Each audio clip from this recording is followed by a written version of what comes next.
Okay, yes. Now we live. All praises to the Most High. By Shema Mashiach Yahushua. I just want to say double honors to the Zaquanium out there. I see sisters Abaya on here, Shalom, Barakatah to all everybody on here. I got the Young Lions, Officer Dawada and Soldier Danyalo on here with me. They're gonna be reading. Shalom. Shabrakatah. Okay. All praises. So we right now we about to go into the Willie Lynch Letter in a making of a slave. And as you already know from the title, of course, we're gonna compare them with the curses of Deuteronomy 28. And yeah, it's a lot to cover. So I'm gonna just try to make sure, I bring out some of the main points. But for the most part, with this letter, since there's a lot in this letter, I might skim over some things, but I'm gonna try to cover as much as I can, within a nice time frame. Let me make sure everybody can see this. So y'all see the screen, the making of a slave. I'm gonna scroll down a little bit, and we're gonna get the introduction. The first thing we're gonna do is get the introduction real fast. One of you kings want to read that for me, please? Khan. The infamous Willie Lynch Letter gives both African and Caucasian students and teachers some insight concerning the brutal and inhuman psychology behind the African slave trade, the materialistic viewpoint of Southern plantation owners that slavery was a business, and the victims of chattel slavery were merely pawns in an economic game of debauchery, crossbreeding, interracial rape, and mental conditioning of a Negroid race they considered subhuman. Right, and so there's no such thing, of course, we know as whatever we call a Negroid race, but that's just another label a byword that they are labeling the so-called African Americans, which we happen to know as Judah, Benjamin, Levi, and also you're gonna see this. This was used on all the slaves, including the Native American slaves that were still here. Who they all lumped in as one and just called them black and colored. That's why I always try to teach people and give them an understanding. And there's classes we already did, and more classes we gonna have on it, but to show you how the Native Americans were just classified as black, and a lot of brothers that think they're Judah, and a lot of brothers that think they're so-called black or African American are really Gadites. They're really Native Americans, and they just don't understand it. As far as their history goes back, so they're just accepting of. They were accepting of being labeled colored. Then later, they were accepting of being called Negro, then accepting of being called colored, then they were accepted of being called African American. Now we accepted of being called black. Really, we're Israelites, and a lot of us were already on this side of the world. Then a lot of us were brought over here on slave ships. But for the most part, this is talking about those slaves that were in America, that he came from Jamaica. We're gonna read. He came from Jamaica to show these white people here how to control their slaves, right? He had the most craziest diabolical methods that you can possibly think of. And since they were having trouble with their slaves over here, he came from the island after he trained his slaves in Jamaica to be really submissive and broken and destroy. He knew the game well when it came to the slaves and getting the plantations to obey over there in the island. So he brought that to America. They actually sent for him to come over here and show them some of his ways, and it started spreading all throughout the South. but also in the North until they decided in the North that they wanted to have this war with the South so that they can free the slaves. That way they'll be able to go into the industrial revolution where they'll be have you in this society right now that we live in to where our it's upgraded and it's more institutionalized. That's what the whole industrial revolution was about. But for the most part, when you look at the Confederates that fighting against the North, it was so that they can keep those same methods of slavery that Willie Lynch incorporated. So we're gonna go in more and look at some of these methods. What we're going to see is that these methods that they're going to be using are not only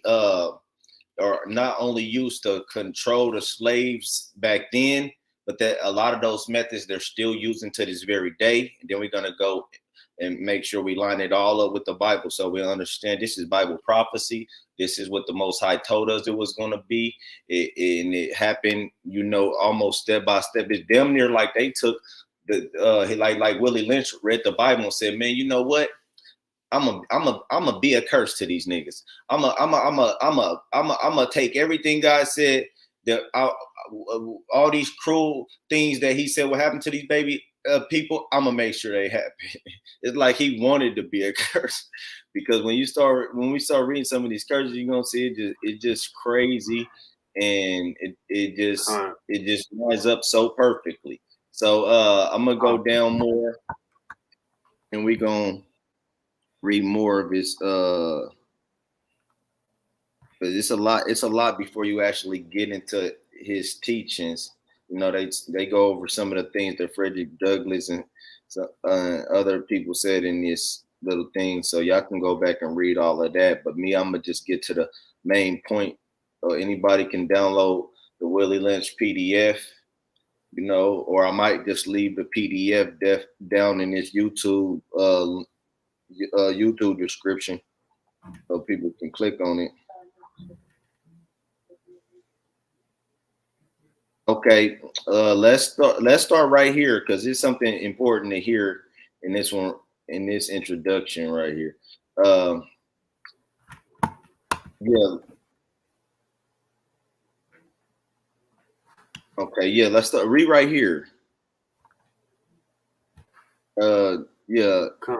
Oh no, Salaki, right here. Yeah, restart from here real fast. Page 10. Yeah. Slave traders were required to know not only the state of the trade if they were to see a profit, but also know the likely supply of slaves available on one hand, and the likely supply of ships on the other. Also, the varying values of many different standards of payment. Coins were seldom or never used on the coast. Mostly the chiefs and slave traders dealt in rolls of tobacco. See, look at what they're trading for slaves right here, right?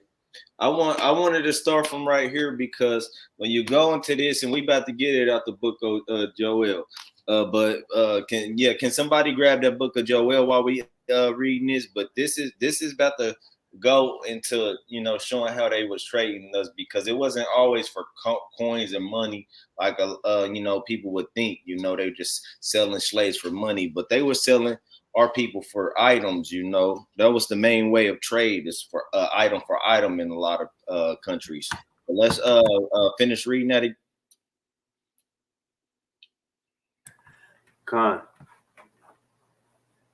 Mostly the chiefs and slave traders dealt in rolls of tobacco, barrels of rum, in firearms, and generally in lengths of iron or copper. So you see that he said they traded tobacco, barrels of rum, alcohol, in other words, and firearms, in general, iron or copper, so metals. They were trading slaves for everything. Read that again, King. Most of the chiefs and slave traders dealt in rolls of tobacco, barrels of rum, and firearms, and generally in lengths of iron or copper, or in pots and basins of brass. The slavers' books are full of all of this. The slavers' books are full of all of this. I mean, they had these things on record on what they was trading for, like receipt. It's the receipt of what they were trading each other for. I sold this Toby. I sold Mr. Toby for a barrel of rum, and I sold his daughter for 2 barrels of rum. I sold, his son for a firearm, and the grandmother I might have sold for a couple rolls of toilet paper. Like who knows what they were selling each far as the worth and the value of these items that they considered our people. But you got to look at how worthless they must look at us as slaves, in the same fact that they was working us and they was getting so much value out of us. They was selling us for just some items you wouldn't even think the value yourself at, you know what I'm saying? Like, brother, are you really worth a barrel of rum, or sister? Are you really worth a couple pounds of tobacco? But this is what this is how they valued us, it's like just product and merchandise that can be traded like any other product or merchandise, right? And so let's get the book of Joel real fast, because it says something in there we want to see, and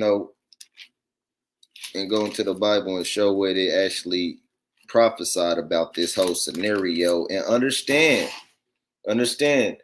we were being traded with other nations of people.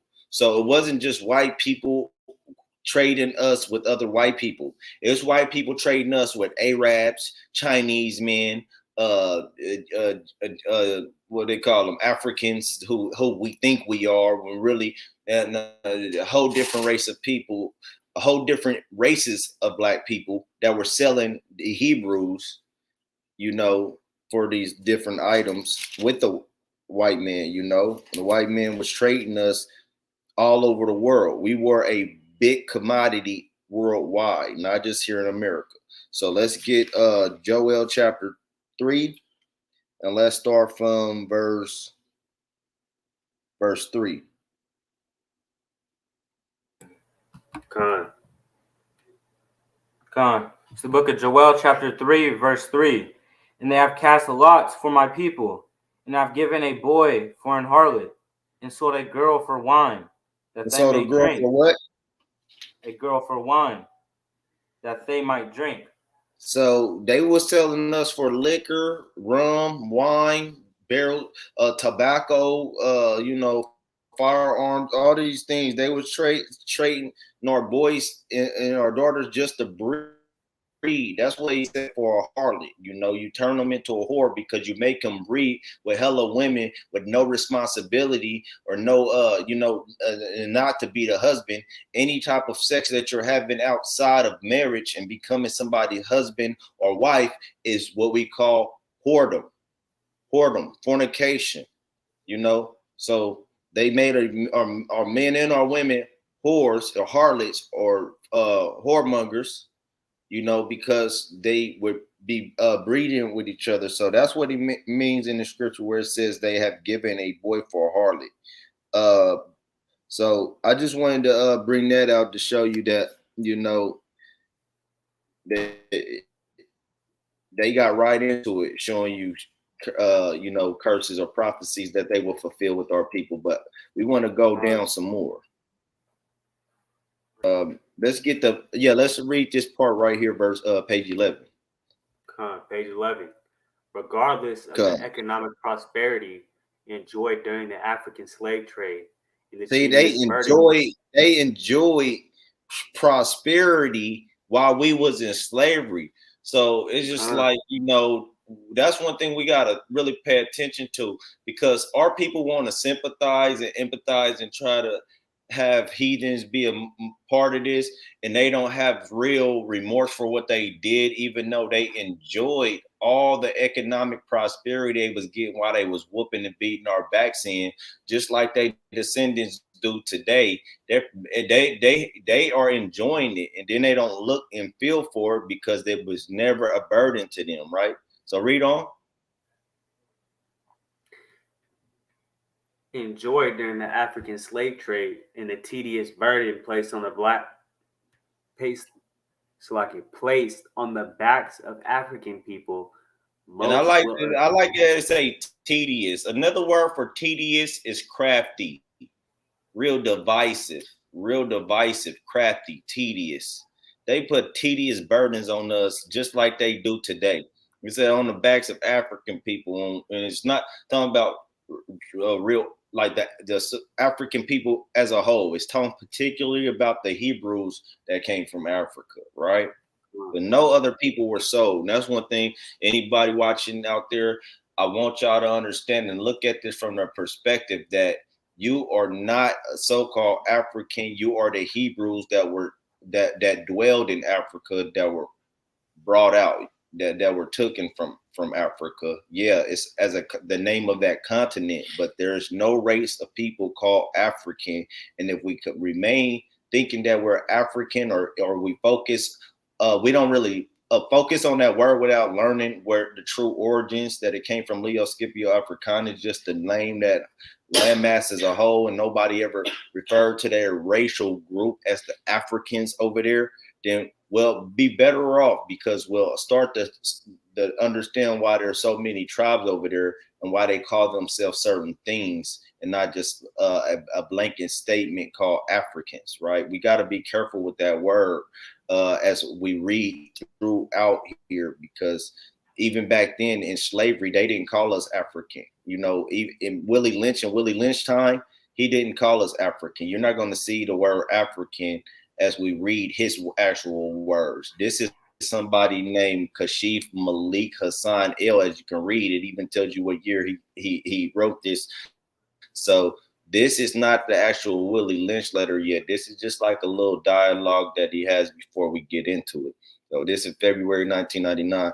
We just want to make sure we understand we were never called African, not even in American history. They were just calling us Africans, you know, until they start calling us first African Americans. Then they start lumping us in and saying we all African, right? So where we have finished reading that, King? Most will agree that the psychological damage and atrocities inflicted on Black people during that point of time, and even today, are the most outrageous examples of injustice and downpression ever experienced by humanity. Right, and this is why I don't have no sympathy for the so-called Jewish man's Holocaust, because they don't never they didn't die or suffer in nearly as much numbers as we did. We died on a, you can say, more than a 10 times larger amount. Hell, you can give me say 30 times larger amount, which is a lot, as for numbers. We went through way more suffering for a way longer periods, and we can even say 30 times more longer period, So when you're dealing with the most outrageous and injustice and downpressions ever that experienced by humanity, it happened particularly to our people and nobody else. No other race out there can say they went through what us Blacks, Hispanics, and Native Americans did here in America. Nobody can say their people ever went through as worse of a crime towards a whole race of people. Nobody can say that, and nobody can take that from us. And that's why these curses in Deuteronomy and these understanding what they were doing here in America is so important, because you can't compare the Holocaust to this, And as much as they bring that out on every commercial, every other commercial, every time you turn on HBO or whatever these channels is, I don't even watch TV. I forgot all of these channels, but Stars, whatever. You're gonna see a commercial where they talk about remember the Holocaust, but then nobody says they try to tell us to forget slavery, because they don't really want us to be able to start correlating all of these things with God's chosen people, and that we actually went through the things his people said they would go through. And the Jewish people can't even really compare what they went through to what these curses said like we can. So it's very important to understand that. Let's go ahead now and get into this. We can just read it from the storyline. Read that right there.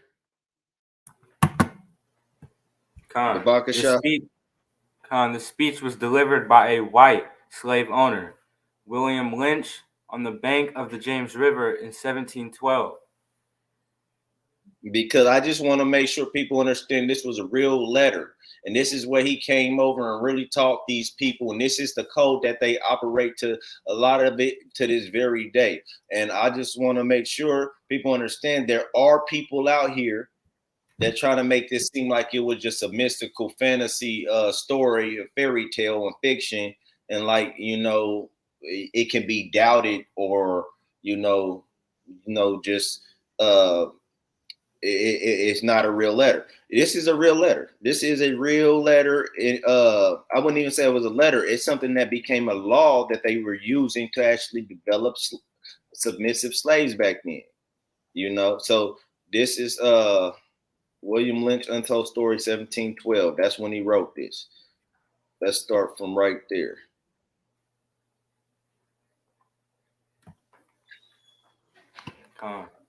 Gentlemen, I greet you here on the banks of the James River in the year of our Lord, 1712. First, I shall thank you, the gentlemen of the colony of Virginia, for bringing me here. I'm here to help you solve some of your problems with slaves. Your invitation reached me on my modest plantation in the West Indies, where I've experienced with some of the newest and still the oldest methods for control of slaves. Right. So you can see he had a long history of building slaves, and you see he came from the West Indies. He had an invitation reached to him on his plantation in the West Indies.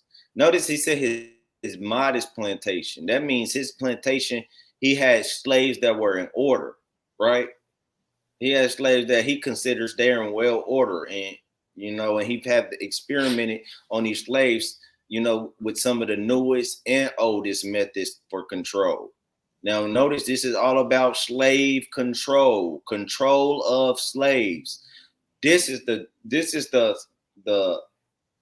most important thing to understand about this whole letter. Is to show you, are you still a controlled slave? If you don't, if you still fit some of these things that we might, brothers and sisters, everyone that watches this, if you still or fit some of the mentalities and ideologies and thought processes of what they are about to, what he's about to break down in this, then guess what? You are still a controlled slaves from some of their newest and oldest methods of control of slaves. Is still embedded in your DNA. Because if you still carrying out the things that they set up for you to this day, when we read in here, then that only means that the control worked. They're controlling you, and you need to break that control. You need to break that chain that's on your mind and stop having the mentality and the ways of some of these methods we're about to read that shows us how persons start behaving, right? He's going to express some of the behaviors after he controlled you that you would have, right? So where he said, ancient Rome would envy us if my program is implemented. So he's saying his ancestors would envy us if we did this, meaning how ancient Rome enslaved the Hebrews, the Jews back then, our people who were in those times under them. How they forced them to be gladiators and all type of different wicked things that they was doing to our people. They was having us fight animals and beasts in cages. They was doing some of the most wicked things to their slaves. Look what they did to Christ. They hung him up on a stake. They beat him. They tried to break all his bones, but he was too hard for him. You know what I'm saying? It didn't work like everybody else. I mean, they might have just been able to snap biggest Debo looking dudes leg and half back then. They couldn't break Christ's bone, but it just shows you that these people they have a love for blood and hatred for our people that they always thinking of these ways to implement their cruelties on our people, and they've had that since ancient Rome. And all they're saying right here, all Willie Lynch is saying right now here is that ancient Rome, my ancestors, with they wicked ass, they would envy us if they saw what we're doing to these people now. You know, we're doing them even worse than they were. It's pretty much what he's saying. So let's read this part right here, King. Babakasha. Khan. And it reads, as our boat sailed south on the James River, named for our illustrious king, whose version of the Bible we cherish, I saw enough to know your problem is not unique. Oh, my bad. I didn't know that was gonna happen. All good. Let me. Okay. Can you see it now? Khan. Yep. All right. Can I'll you start see? back where I. Oh. No. Yeah, I can see it now. Okay. Khan. I saw enough to know your problem is not unique. While Rome used cords of wood as crosses for standing human bodies along its old highways in great numbers, you are here using the tree and rope on occasion. I caught the Right whiff. now, you see that? You see that? Let's stop right there because I want to get this real fast. This verse right here. But you see how he was talking about how they hung people back then in ancient Rome when he talked about they hung them on crosses and stuff, but you hang them on ropes from the tree. There's versus the men that hang on the tree. Can you see my screen, King?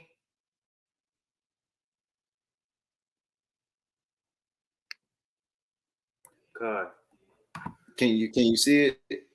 I see the William Deuteronomy. Lynch story, but if you're showing anything else, Okay, let me see. Let's see if I can share my other screen with you real fast.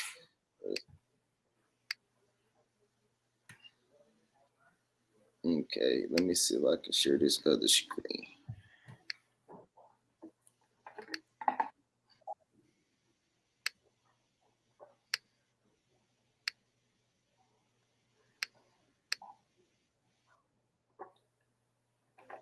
Yeah. Okay, yeah. Read that. Read that. Can you see that right there? Deuteronomy 21. Yeah, can you read that? Book of Deuteronomy, chapter 21, verse 23.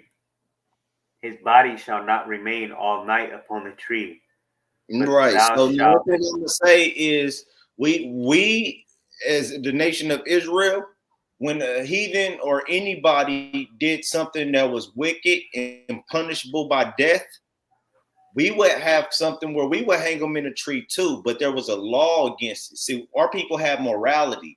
Our people, even though, I mean, because a lot of people would be like, well, that's not moral because you're killing somebody. No, some people lawfully are punished or their judgment would rightfully be death.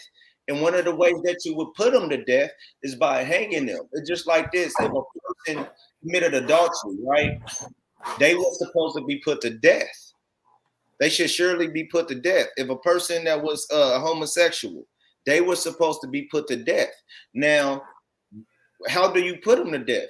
This was one of the ways that we would put them to death, But the thing is, we have integrity and justifiable ways of putting a person to death, where you have to show some type of order in it instead of being doing things that be that'll leave a bad mark on the land. It's like if I leave a body outside to decay and just dead bodies, all over the place, instead of getting rid of them or burying them or things like that, then the land will be full of stinking dead bodies all over the place. And it'll just be bad for the environment to see that. Imagine if you went outside, right? And like say the American police system, they have the death penalty where they electrocute people, right? Imagine if they just threw those electrocuted bodies in the street, or they just have to hang them and they left them there all night, in that land, and people will walk around and see it, any given day, right? That wouldn't be right, So this is one of the things that our people were commanded to do if we were to hang a heathen by his throat, right? Or anybody for that matter, but I just rather use a heathen than anybody else. Read that verse, King. It's the book of Deuteronomy, chapter 21, verse 23. His body shall not remain all night upon the tree, but thou shalt in any wise bury him that day. For he that is hanged is accursed of God, that thy land be not defiled, which the Lord thy God giveth thee for an inheritance. Right. So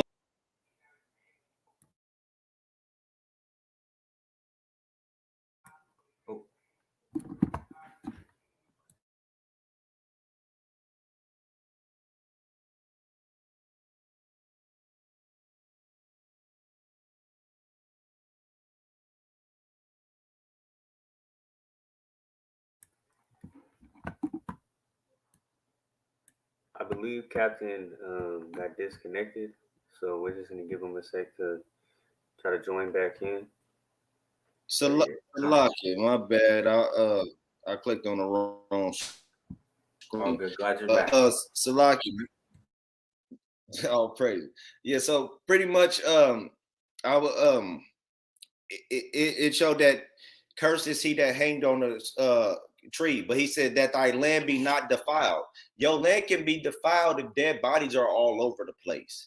He said, so to keep that land from being defiled with just bodies hanging everywhere, because you're dealing with wicked people. So it will be judgments often, depending on the type of sins people doing, and you don't want to just let them all just hang out, with no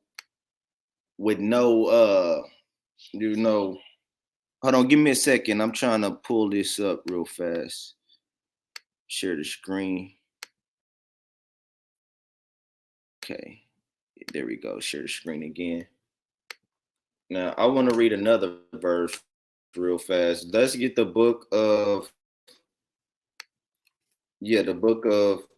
Galatians.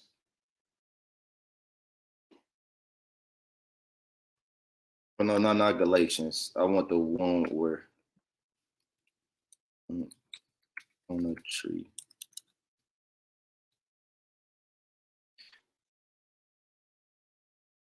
Yeah, Acts 5:30. No, I didn't guess that, but yeah. Let's get the book of Acts chapter 5, verse 30 real fast and check this out. Read that for me, please. Babakasha. Book of Acts, chapter 5, verse 30. The God of our fathers raised up Yahushua, whom he slew and hanged on a tree. So they slew Christ and hang him on a tree, right? Now we know what form, because he died under Rome, right? And we know that that got saved by Joseph of Arimathea. When he was on that cross, Joseph disputed with his body and got it and buried and put it, in the cave where he rolled the stone in front of it. So Christ didn't hang up all night. After Christ died, his body was taken. It didn't just hang there all night, because a lot of times the Romans would just leave the bodies up there all night. And a lot of times the reason why they did it is so that the people and foreigners would be terrified and scared of them, because they was ruthless and brutal enough to let the body just hang there. And they used to do it so often, it'll be people on crosses all over the place, and you can smell their bodies from miles and miles away before you even get to the city. So they can see that, and a lot of nations would have fear, and that's why Rome was one of the most terrible and vicious nations to ever exist. But now from there, I'm going to get back to Deuteronomy. Back to this Willie Lynch letter. Let me Let me get it right.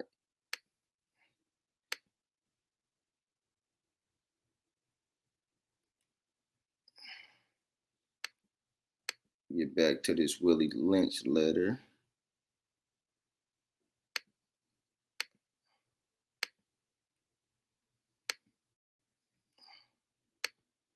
Okay.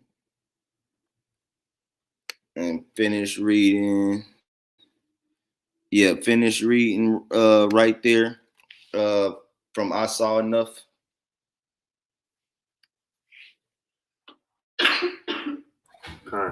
Khan, as our boat sailed south on the James River, named for our illustrious king, whose version of the Bible we cherish, I saw enough to know your problem is not unique.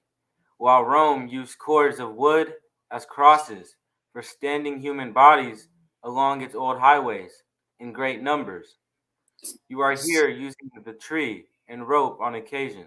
See, he said they hang them along the highways in great numbers, like I was just saying. He said you in using a tree and a rope on occasion. So sometimes they would use a tree and rope on occasions, but they usually use crosses of wood, right? But read on. I caught the whiff of a dead slave hanging from a tree a couple of miles back. You are not only losing valuable stocks by hangings, you are having uprisings. Slaves are running away. Your crops are sometimes left in the fields too long for maximum profit. You suffer occasional fires. Your animals are killed. Now you're Gentlemen, telling you some of the things that were happening that was causing them to lose the a lot of the resources and profits that they would gain if they knew how to uh, treat their slaves and how to breed them without so much uprisings and so much that heinous destructive things that they were doing. They didn't know how to actually control the slaves, so they were even more brutal with them than Willie Lynch is showing them that you have to be. So he's going to incorporate some things that are more mental, and requires killing less people and hanging less people, because those hangings, like he said, he caught the whiff of a dead slave. That means that slave was up all night, probably for days and days and days and weeks, who knows how long. Maybe they was never going to take them down, but he's saying I caught that back, and that's not good. That's not good for business. You're losing valuable stocks, is what he's saying. You're losing a lot of money and resources. He said your crops sometimes are left in the field too long because there's no slave. You ain't got enough slaves to work them because you're killing them. You're hanging them all, right?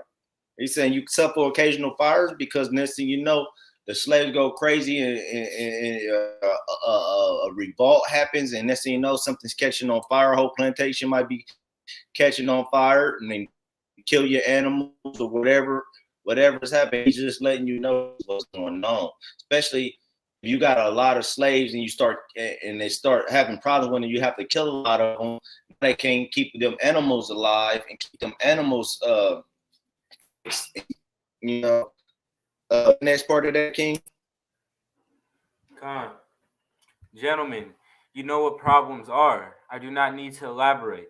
I am not here to enumerate your problems. However, I'm here to introduce you to a method of solving them. So he was there to solve all their problem with the slaves. Read on. Thank you, love. Can you hear me? Khan. Yeah, I'm still on the same page. Did you finish? Yeah, I'm here to introduce you to a method of solving them. Okay. So I'm going to introduce you to a method of Salakia, Captain, you're breaking up a little. If you can repeat that. Okay. It's still breaking up, Cap. Can you hear me? We could hear like some of it, but it's kind of like choppy.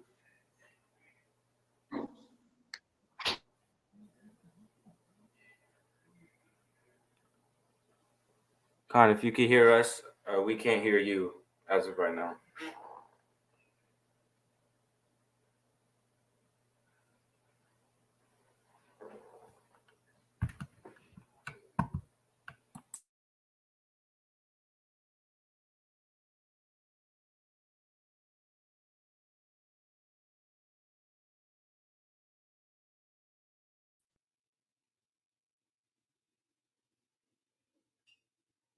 Yeah, can you hear me?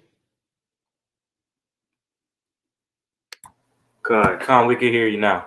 All right, so Lakia, my connection was bad. All good. Yep, you sound loud and clear now. Okay, all praises. All praises. Yeah, now you see the screen? Con, that's a new one. Yeah, we can see it. Okay, yeah, let's read that. In my bag here, I have a foolproof method for controlling your black slaves. I guarantee every one of you that if it is installed correctly, it will control the slaves for at least 300 years. My method is simple. Any member of your family or your overseer can use it. I have outlined a number of differences among the slaves, and I take these differences and make them bigger. Look how much confidence. Look how much confidence he has in these methods. Look how much confidence he's saying these are so foolproof. Look, he said these are so foolproof, but we know when he say foolproof, he's saying as long as he keep us a fool, we won't be able to we won't be able to catch on as long as he can keep us a fool, it's foolproof. You know what I'm saying? You know, just like if something's waterproof, that means water can't get on it. Water can't get through it. Something is foolproof, that means a fool can't go get through it. But it's foolproof as well. So read on. I use fear, distrust, and envy for control purposes. See, he said I use. Now my thing is, I want to get a scripture real fast. Let's get the book of Genesis because I want the Genesis 400-year prophecy. Because remember, he wrote this in 2000 in 1712, right? And I believe it was published throughout the whole land in 1713. So it was a 300 years from there would be what 2000 2012, right? So it's been 400 years plus, just over 400 years. You know, I want to get this real fast. Let's get King James 400 years and what he told Abraham. This get Genesis 15. I'm gonna share my screen so he can read it off the screen.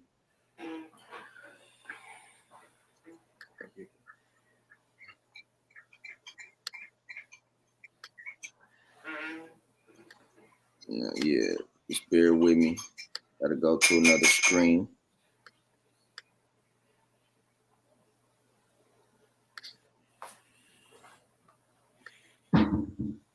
Okay.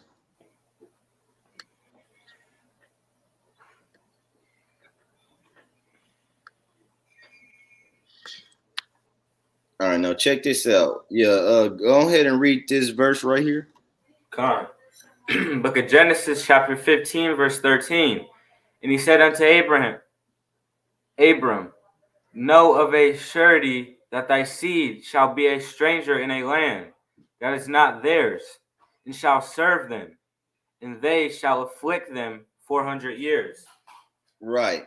So one thing I want people to know, and I'm gonna go into this on another class, but it was 430 years from Abraham time all the way until we came out in the Exodus. But while our people was actually in the land of Egypt from the time of Joseph to the time we came out, that whole time was less than 400 years, only about 200, around 270 years, I believe. I forgot. I might have to look at my notes, but I know I have a class that now I'm gonna be doing where I'm actually going into the timeline of when they came out of Egypt and things of that sort, and showing a chart. It's actually a chart, but from Abraham time to when we came out, so it's 430 years. So we didn't spend 400 years all there. Here in America, we've been here 400 years altogether. We've been here 400 years plus, because we already have tribes that were already here. But as a whole, when it was fully complete from 1619, is when the other tribes were brought here. And so from that time as a whole of us being enslaved here was from 619 all the way up until 2019, right?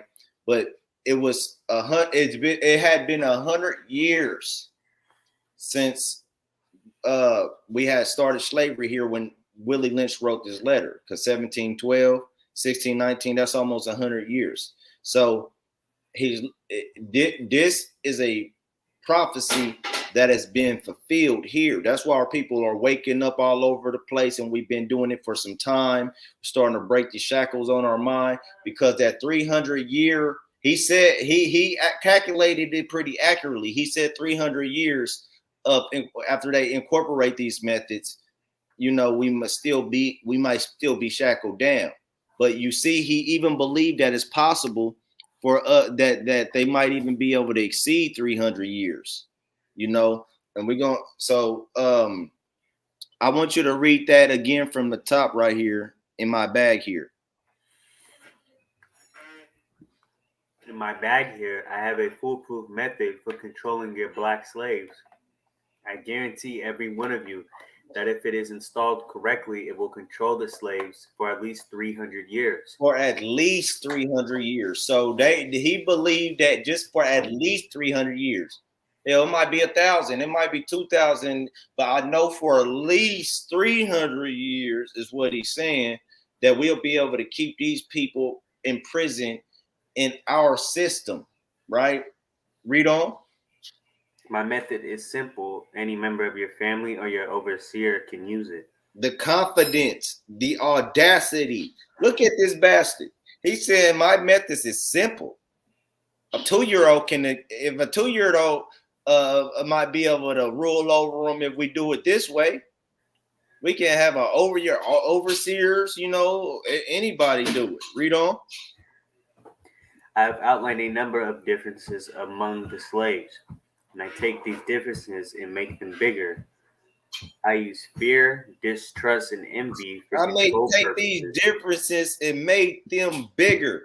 Meaning he exemplifies all the wicked spirits that we have. He takes them and he magnifies them. Any type of evil spirit we can have towards our brother, he makes sure he magnifies it. That's what they do, even to this very day. They do everything to make us hate each other even more. What they do, they take over our music and say, y'all can only rap about this type of stuff. And what that does, that amplifies you to do it even more. Now you rapping and singing, and they got you thinking that it looks cool and fly. The rap about selling drugs to your brother, killing your brother, sleeping with his wife, making whores out of your women. They take all these evil spirits and amplify. Oh, fear. They make you fear each other, hate each other, want to shoot and kill each other, distrust each other. They do it by any means. They even got to the point where they incorporated drugs in there. That amplified it even more, made you distrust and envy each other more. The drug dealer had all the money. You envied him. The killers, the rappers, you envied him. You distrust everybody around you. You know what I'm saying? But we didn't never distrust them, but we'll distrust our own brother that look like us, right? Or have the same upbringing or mentality as us, So it's very important to understand these tactics they incorporated. He said for control, he said, I use fear, distrust, and envy for control purposes. Understand, when they can make you have these type of spirits towards each other, they can control you. for control purposes, meaning without these particular spirits, fear, distrust, and envy towards making you feel this way about each other, it would be hard to control you. It would be very hard for them to control you based off of this. Read on, King. I use fear, distrust, and envy for control purposes. These methods. So I want to get a scripture real fast on this. I want to get a scripture right here. Let's get Deuteronomy 28, because this right here is priceless. You know what he's saying right now, because that goes into the Bible and shows you how they will make us evil towards each other. They're making us evil towards each other. That's what that fear, distrust. What happens what happens when they make you fear, distrust, and envy one another? It's only one thing left for you to do. You're gonna have an evil eye towards your brother. Let's get that this right here in Deuteronomy 28, verse 54. Verse 54. So that the man that is tender among you and very delicate, his eyes shall be evil toward his brother, and toward the wife of his bosom, and toward the remnant of his children, which he shall leave.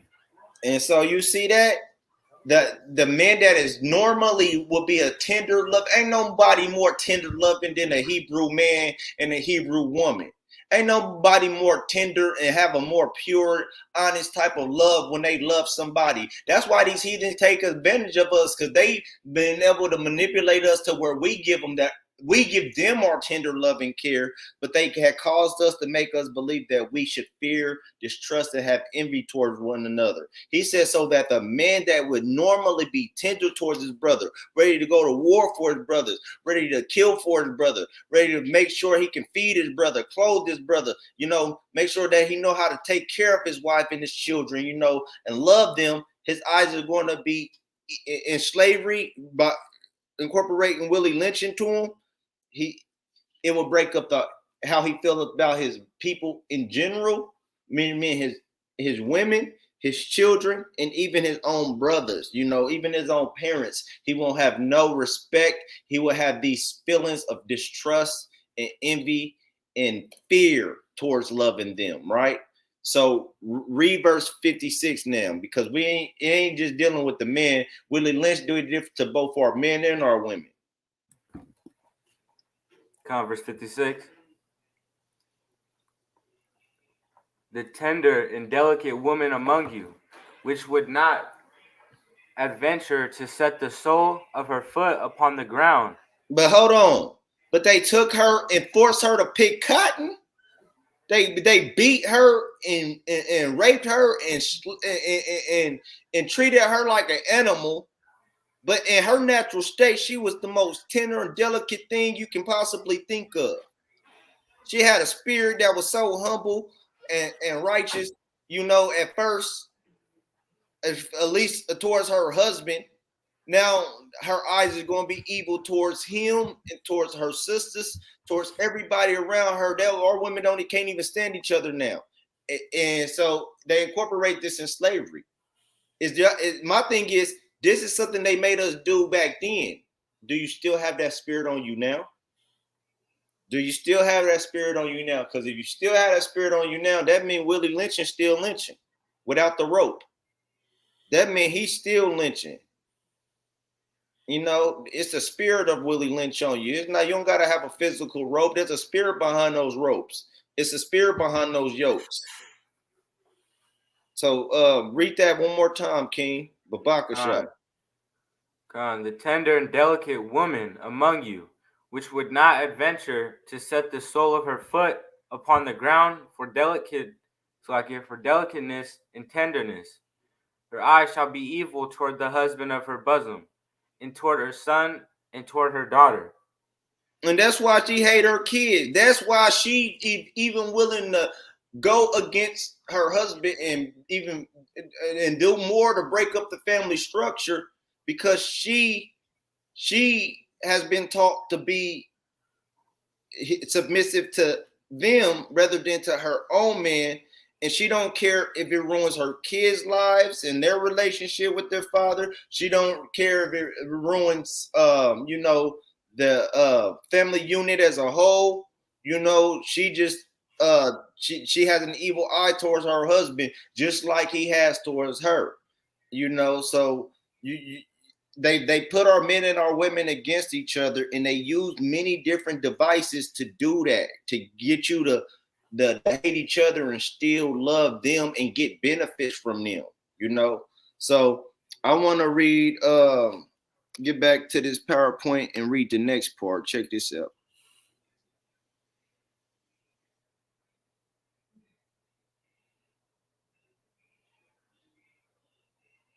Read this verse. I mean this part right here, King.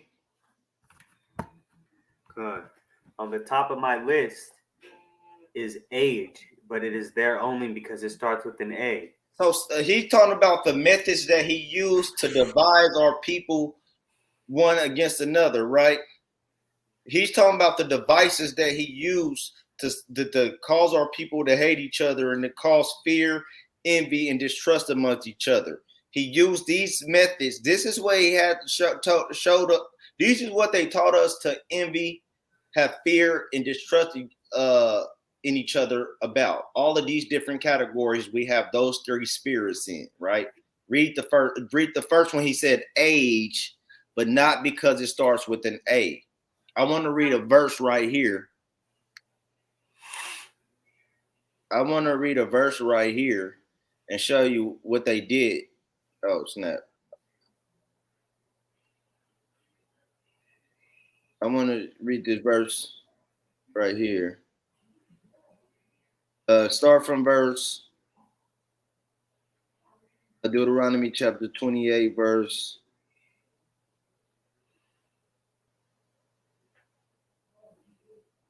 50. Book of Deuteronomy chapter 28, verse 50. A nation of fierce countenance, which shall not regard the person of the old, nor shew favor. So Locke, you start from 49 so we can get the full context of what this curse. This curse is very important because he's talking about a people that would do this to us, right? Read. Salaki, you said start a verse up. Verse 49. Verse 49. The Lord shall bring a nation against thee from far, from the end of the earth, as swift as the eagle flieth, a nation whose tongue thou shalt not understand, a nation of fierce countenance, which shall not regard the person of the old, nor shew favor to the young. Right. So we understand the tongue. They wouldn't even teach us how to read the tongue. We have to eventually learn that hundreds of years later, how to even read the tongue. But he said, a nation of fierce countenance, which shall not regard the person of old, nor show favor to the young. And they did that to the point to where they even put us against each other based off of our ages. But read on. The second is color or shade. There is intelligence. Color and shade. And just like it tell you in the book of Hosea, you know, Hosea chapter 7, verse 8, you know, Ephraim will be a cake unturned. And, you know, and the same thing started to happen with Judah when he got here, you know. They used the same methods like they would on the people that were already enslaved here, you know, from the northern kingdom.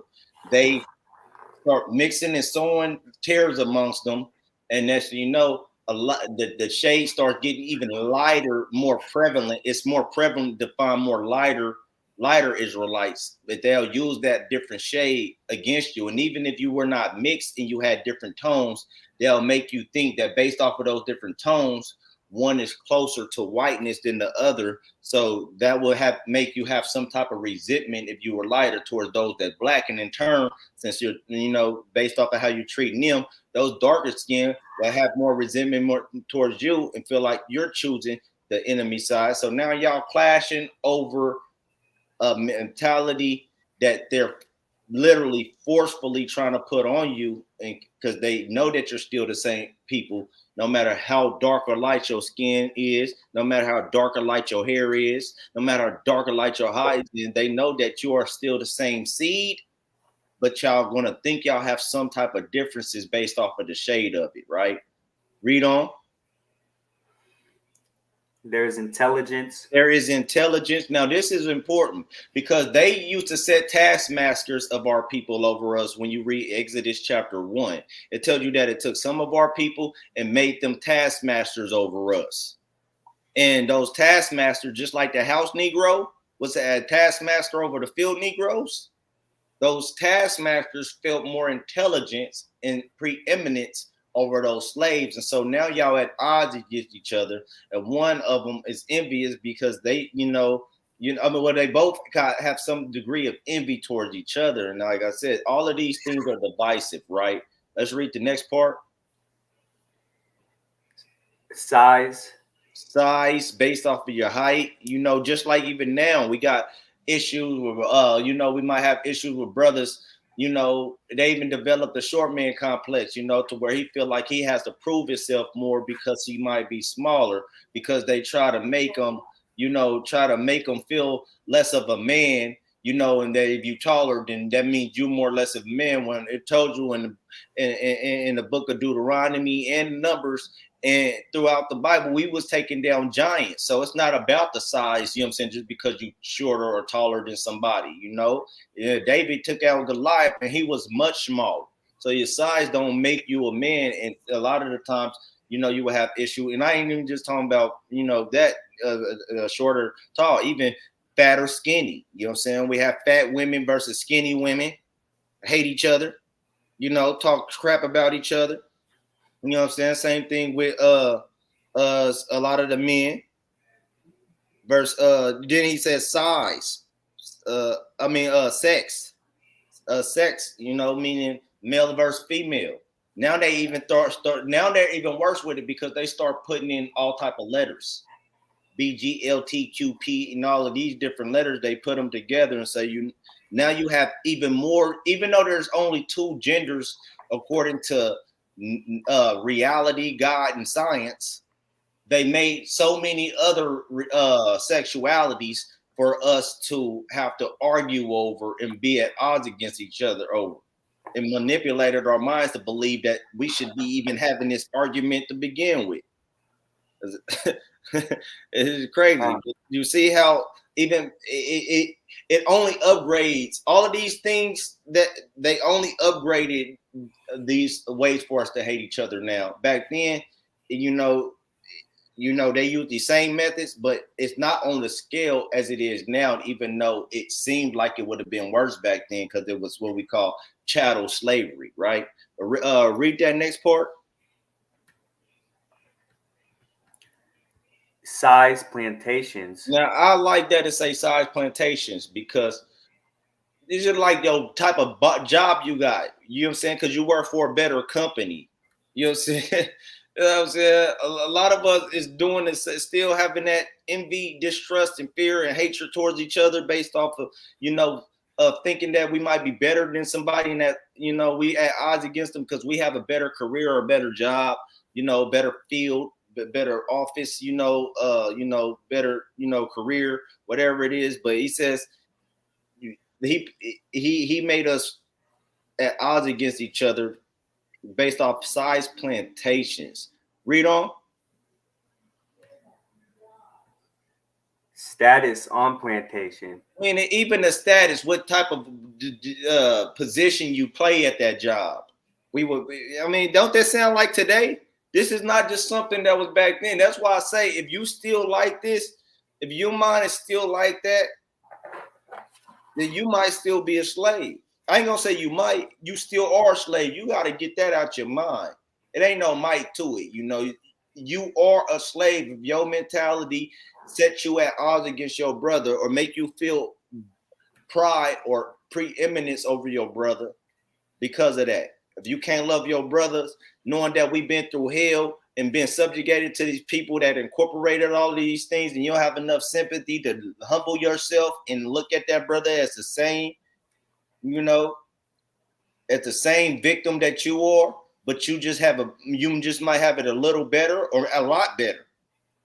You still a slave. Read on. Attitude of owners. Attitude of owners, meaning we would brag about whose owner is treating them better, who has better characteristics, who has better training, just like we do today. Matter of fact, look at it. We'll go vote for the worst of the two evils. Which slave owner treating us better? I think Biden the better owner. No, I think Trump. But you got some black and Hispanic people, they want Trump back so bad. It wasn't this bad when he was in office. He's still your slave master. Is that read on?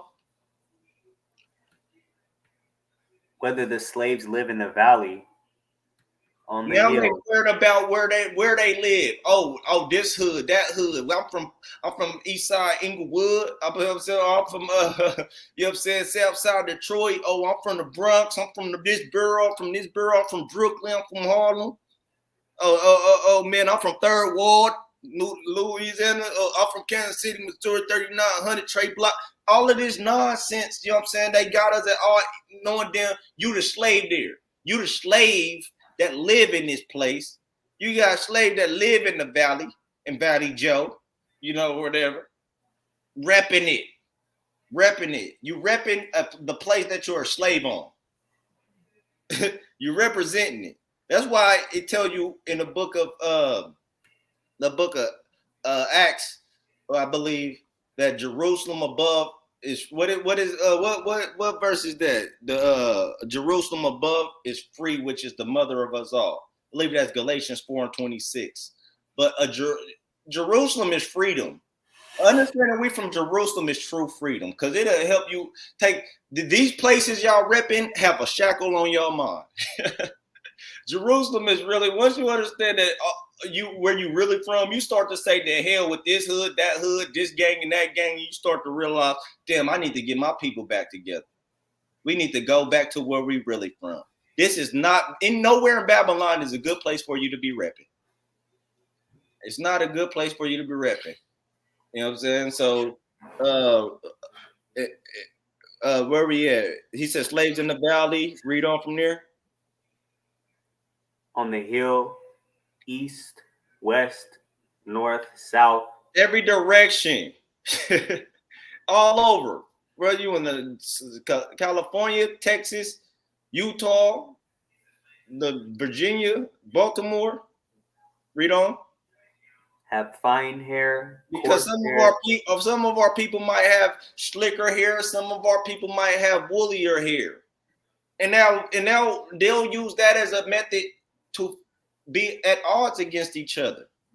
When you're all children of God and you know, children of the Most High God. You're all gods and children of the Most High God. So the texture of your hair shouldn't determine how righteous you treat each other or how much respect you have for one another. But this is what they used against us: fear, envy, and distrust, because we got different hair. That's crazy. Read on. Or is tall or short. Read on. Now that you have a list of differences, I shall give you an outline of action. Now that you know all of these different things right here, you can take these things and incorporate trust, distrust, and envy. Distrust, envy, and fear. Read on. But before that, I shall assure you that distrust is stronger than trust. Distrust, making them distrust, to control them, distrust is stronger than trust, because if they trust each other, they would love each other. Read on.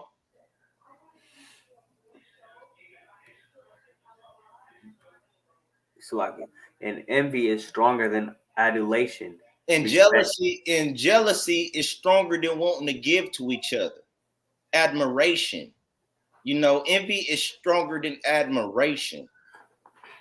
Giving credit to somebody. Giving somebody their props and their flowers. Envy is stronger than that. Why? Because if they had adulation for each other and respect for each other, then they would literally be able to come together and fight against and understand who their true enemy is. You know, read on. The black Now, is that supposed to be slave? It's an auto error, or is Yeah, I that think South? that's a error. The black slave, after Yes, receiving, Salve. yeah, Yeah. after receiving this indoctrination, shall carry on and will become self-refueling. See, if you indoctrinate them, and embed this into them, and do this successfully for years and years and generations, it says it will carry on and become self-refueling, meaning this is going to keep help. This is going to continue perpetually, constantly, throughout the years. They won't break this cycle. So he pretty much letting you know it's a system, a cycle that will continue to happen if we put it in place the right way, which we can clearly see that they set it up the right way. Read on. In self-generation for hundreds of years, maybe thousands. See, he really was more confident in his plan that happened for 300 years. He said, man, maybe even thousands. Might not even just be 300. It might be thousands of years. We might be able to keep this going, right? Read on.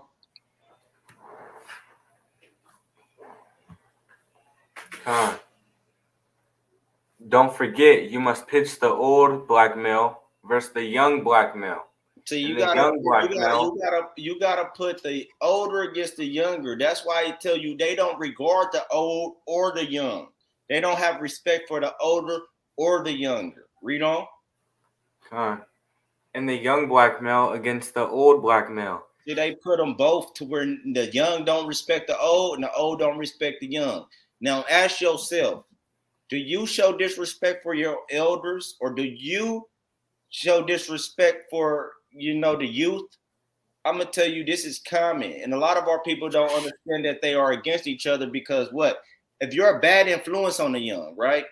If you're not teaching and educating the young, if you're not putting your time and your energy and investing your energy in young, then guess what? You are still against them.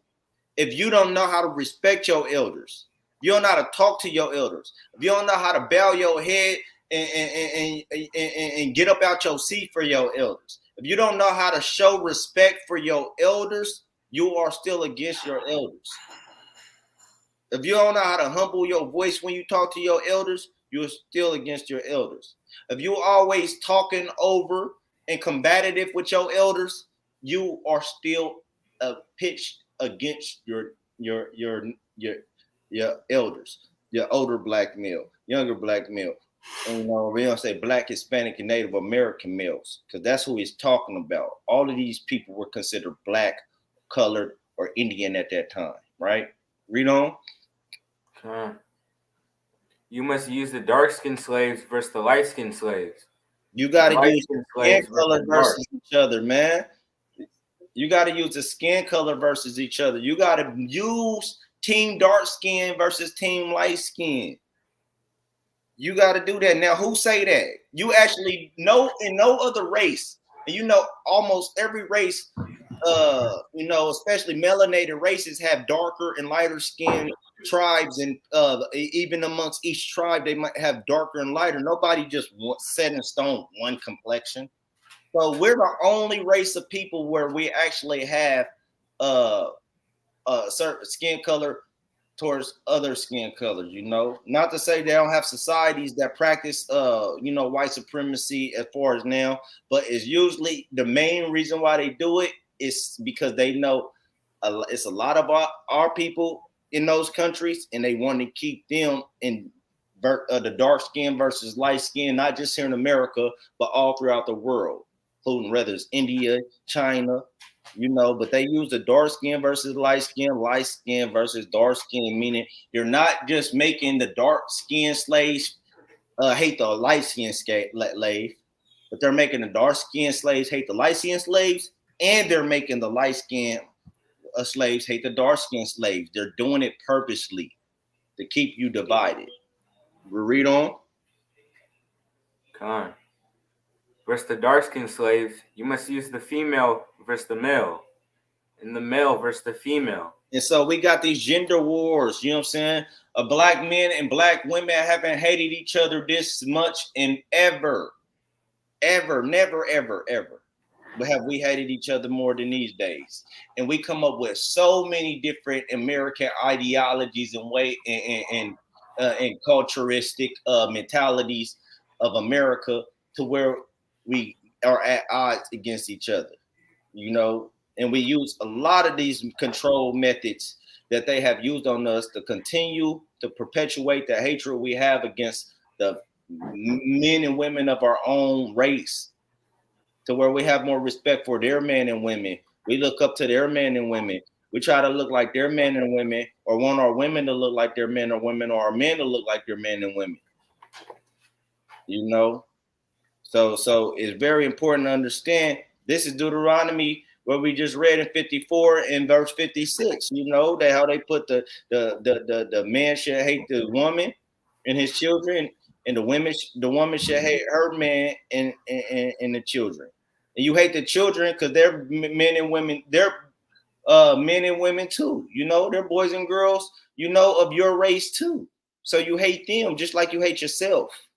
You don't just hate each other, you hate yourself. Female hate the female, the men hate the men, but they mainly put you against each other. They divided you to be against each other, because you're gonna see nowadays where a lot of the females in general will have each other back, and a lot of the men in general will have each other back when it comes to you know, the defending each other's wrongs. So it's like, you know, that's sexist in itself. It's like they got the man code or the woman code.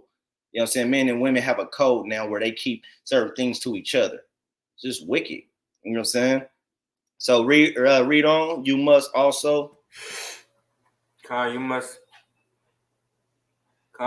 also have your white servants and overseers distrust all blacks. Because they had the white servants too, but notice they don't say your white slaves. Even though they technically was slaves, they were indentured servants. They were not treated like our people were. Not at all. They got paid and they got way more freedoms, and they got to really join, you know, their fellow white men in treating us bad. They distrust us. They taught them to distrust us. Them, you know what I'm saying? No matter how poor or down in the dirt some of these white people are, they was taught to distrust you. So why would you trust them back? A lot of them act like they trust you now. They don't truly trust you. If a race war pop off already, guess what? He know he not gonna just join his best friend. You know what I'm saying? No matter how black or you are, a Hispanic or Native American you are, if it comes to a race war popping off, white man is not going to join you to fight his uncle or his cousin and his friends, or the people of his own race. He's going to go join them.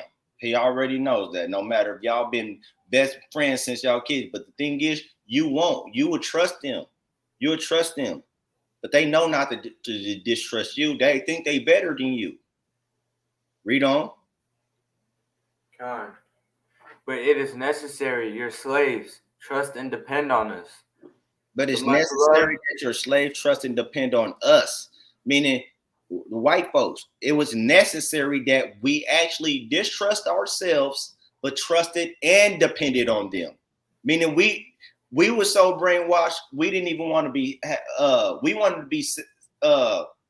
We wanted to be desegregated instead of keeping that segregation. Even though we did better when we were segregated, you know, we wanted to integrate because we depended on them that much to where a lot of us didn't want to depend on ourselves. We rather depend on them. We didn't trust ourselves and certain infrastructures to where, you know, we'd rather drink off the white fire. We'll even risk dying. You have people risk dying to drink off the white man's water fountain, to go into his stores and eat his burgers when they can't even cook. We depended on them. We depend on them, but we didn't depend on ourselves. Now, I'm not saying that it did not happen, because you have many cities and many areas where we did come together to do that. But for the most part, especially with our people that were generally in the South, we relied and depended on these people for everything. We didn't want to be separated from them? Why do you think the civil rights movement started? You know, Martin Luther King, he wanted to be integrated, but after a while of fighting for it, he said, I feel like I've integrated us into a burning building. Meaning what? He had regret for trying to integrate us with these people, because he know once we integrate it, that house is going to burn. It's not going to be able to sustain itself. They're not going to be upright with us, you know, and it's only going to get worse to the point to where it faces destruction. And that's all praise to the Most High, because destruction is coming to this place. So Martin Luther King, you know, he might have been wrong about a lot of different things, but he was right about that. Let me read that next part. Gentlemen, these kids are the. Hold on. I want to get that they must love, respect, and trust only us. See that? Ain't that the truth? Our people love, respect, and trust only so-called white men. We don't believe, you know what I'm saying? And we'll say that we love our own people and that we don't feel like that about so-called white men, you know, while we hating ourselves. But our actions speak louder than words, because we don't treat each other how we would treat them. You know, we quick to fight against each other, go at each other's throat. But when they walk down the street, you know what I'm saying? When they walk down the same neighborhood, you know, as the person from our own brother from another neighborhood over, they don't get the same scrutiny and hostile reactions as, you know, as we would, you know, somebody of your own people. You know, if you were black and a so-called black and so-called Latino, when a fellow black or Latino walk down your block, you get hostile, you question them, you buck up against them. You know what I'm saying? But when a white man do the same thing, you don't do that to him. You won't do that to your master. You know what I'm saying? A police kill you in the street, a white man kill you in the street, you don't ride on them like you would ride on who you call your enemies, which are really your people. You don't ride on you know what I'm saying, these people, how you would ride on your people and talk about you're gonna be against them, repping your game for life against them. You don't get into the type of shootouts often with them as you would your own people in your city, you know. So we can clearly see that we must love, respect, and trust only them, and we don't have that same love and respect and trust for us. And I'm talking about just in general. I'm not saying we all are like this, but in general, the majority rules. This is how it is. Read on. What we got, gentlemen? Gentlemen, these kids are the keys to control. Use them. Have your wives and children use them. Never miss an opportunity. So now I want to get the script this scripture. Give me a second.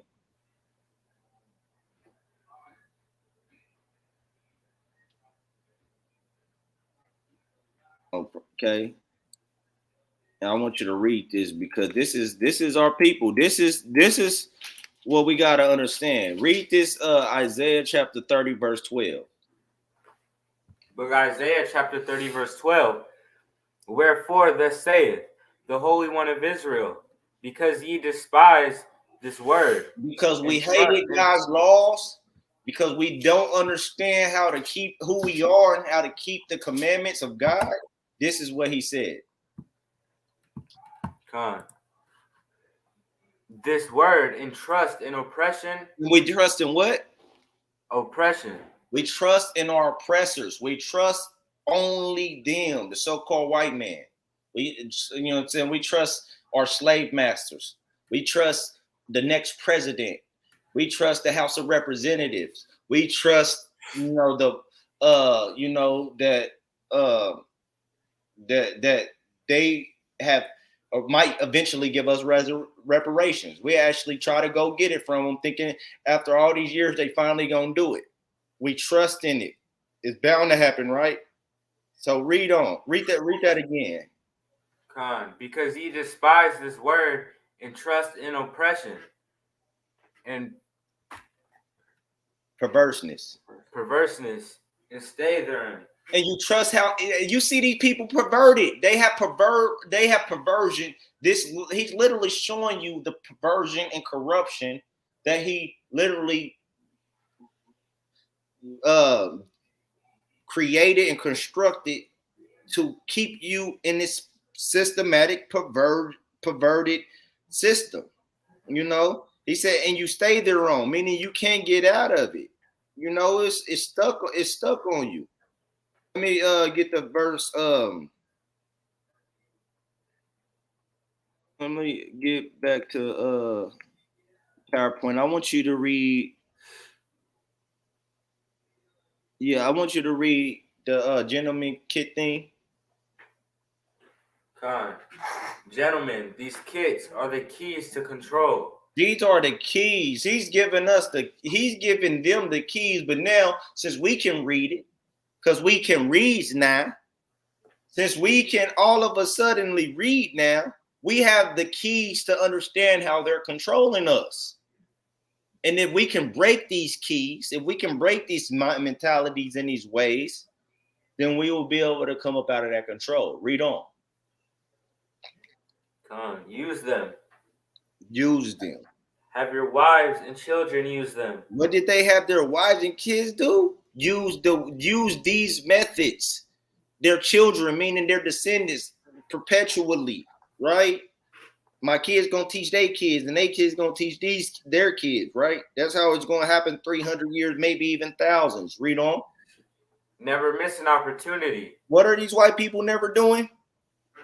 Never miss an opportunity. You see this even to this very day. They not missing an opportunity to keep us rotating and revolving in a system to where we're more beneficial to them. You know, where they're getting the bulk of our labors and we're getting the crumbs after all of these work, even though it looks more advanced now. Because one thing back then is they used to have to house you, feed you, and clothe you. But they done upgraded the system to where they can just give you some money and you go pick the house you want, the clothes you want, and the food you want, but you got to still come and give me 8 to 10 hours of your day, get a little bit of crumbs out for enough to pay, you know what I'm saying, pay enough for you and maybe a little bit of something, but for the most part, I'm making the high majority off of all of the work you're doing for me, you know, and you're not able to do what you truly want to do with your life. You have to continue in this laborer's lifestyle for them, to where you're always giving them all your time and breaking your back for them and not truly doing what you would prefer to do if you were not their slave. Imagine if we were not their slaves, we would not be sitting in our office or going to their warehouses or doing any of the things that they would have us do at all. We would not be doing anything for them at all. Everything we would do for the betterment of ourselves and our personal families and our nation. But they can't, but they have these keys to control you from being able to have that for yourselves. Right? So use them, have your wives and children, and never miss an opportunity is what they're taught that people, and this is what they spread all throughout America. You know?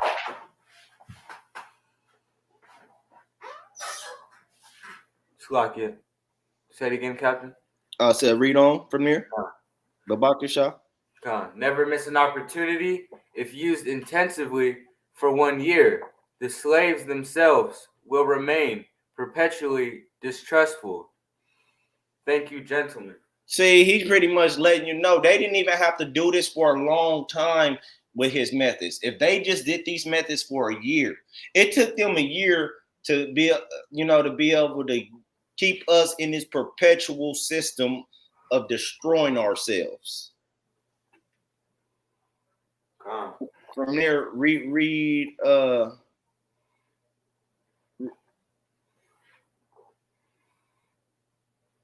hold on, I think that's it. I think that's it on the letter. I think that's it on the letter. But I want to read this next part too. So Read this. Now this is by the Black Arcade Liberation Library, and this is what they had to say about the letter. And certain of these things, even what Frederick Douglass said, we're gonna read it just because to get their understanding of it, you know, and their take on it, because it would. Oh, the letter's not done.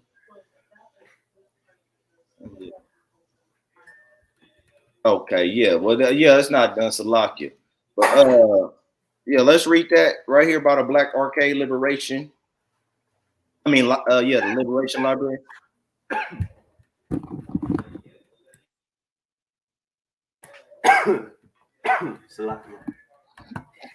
By the Black Arcade Liberation Library, 1970. It was in the interest and business of slaveholders to study human nature. And this. See, hold on. I want y'all to understand this. It was in their interest and business of slaveholders to study human nature. Understand, these people studied us very well. These so-called white people, the ones that held slaves, all of these different families of white people, they were studying human nature.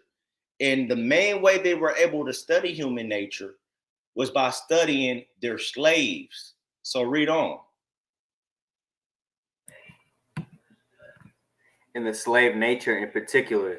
In particular, meaning that was the main nature that they focused on, is us in having the nature of a slave, after, you know, and really understanding how to keep us in this slave type of mentality and spirit, right? Read on. And many of them attained astonishing proficiency in this direction.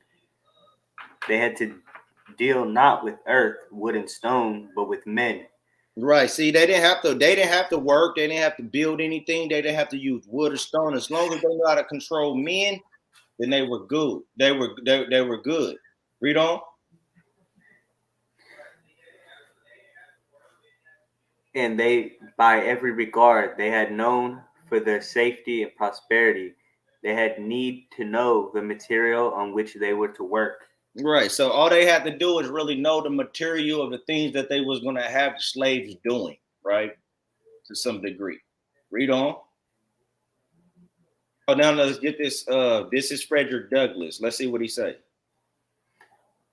Conscious of the injustice and wrong that they were every hour perpetrating, and knowing what they themselves would do were they victims of such wrongs, they were constantly looking for the first signs of dread retribution. See, they had dug themselves in a hole because they knew if you doing this to people, they gonna want retribution, right? And so they were, you know what I'm saying, the slave masters, they were scared, you know, fearful of their life to a degree, because they feared retribution, that we would repay them for what they did to us. Read on. They watched, therefore, with skilled and practiced eyes, and learned to read with great accuracy the state of mind and heart of the slave through his sable face. See, they studied the slave very, very skillful and practice eyes, and they learned to read the slave, to understand the mind of a slave. They understood. So a lot of even today, they so good at it, they make you feel like they don't know what they're doing. They know what they're doing. They know what they're doing. And they know the best way to keep you a slave is to make you feel like that everything is going along fine, and there's no more racism, and look, we're your friends. But no, these people, for the most part, words are smoother than butter. Read on. Unusual sobriety, apparent abstraction, sullenness, and indifference. Indeed, any mood out of the common way afforded ground for suspicion and inquiry. They was always suspicious and inquiring of slaves about everything, just like today. They always trying to bring us up some, you know, and suspicious of us. Look, Kyrie Irving literally shared a video, just a link to a video He just shared a link to a video. He didn't say nothing about it. Listen, if a white basketball player would have tweeted a Jeffrey Dahmer video and actually wrote, "Oh man, this was sick. This was cool," or this guy's crazy," and put a smiley face, you know, they would not have said anything about that. They would not have gave him no crap about it. But they were suspicious and inquiring of Kyrie Irving. You know, they're like, what the hell does this guy think he's doing? He said, indeed, any move out of the common way afforded ground for suspicion and inquiry. Indeed, any move out of the common way afforded ground for suspicion and inquiry, right? So if it out of the common way, meaning out of the way that they set up, or their system that they are controlling, if you do anything out of their control, it afforded grounds for suspicion. It automatically made them suspicious of you. So let's read more into this. Read that part right there.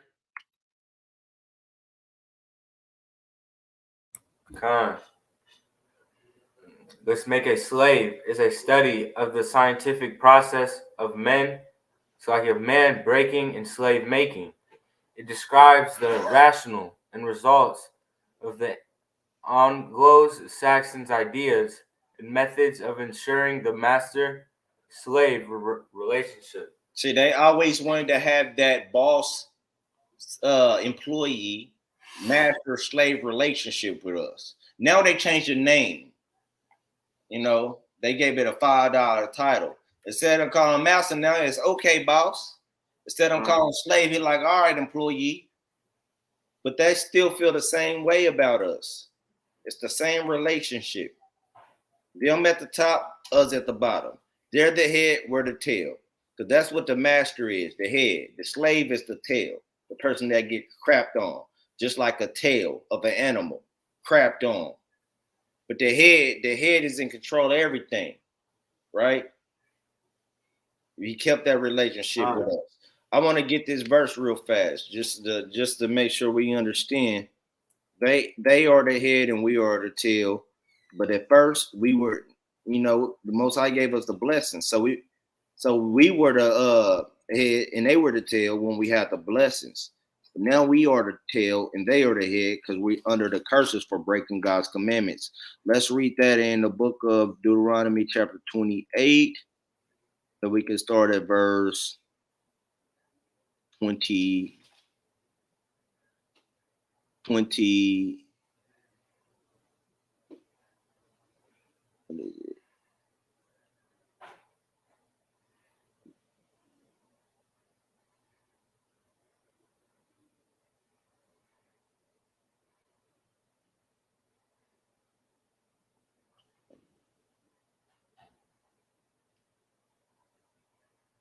Okay, right here in verse 30.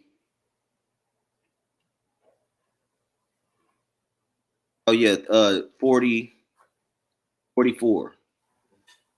Verse 44. Matter of fact, start from verse 43. Salakia. Verse 30, Salakia, 43.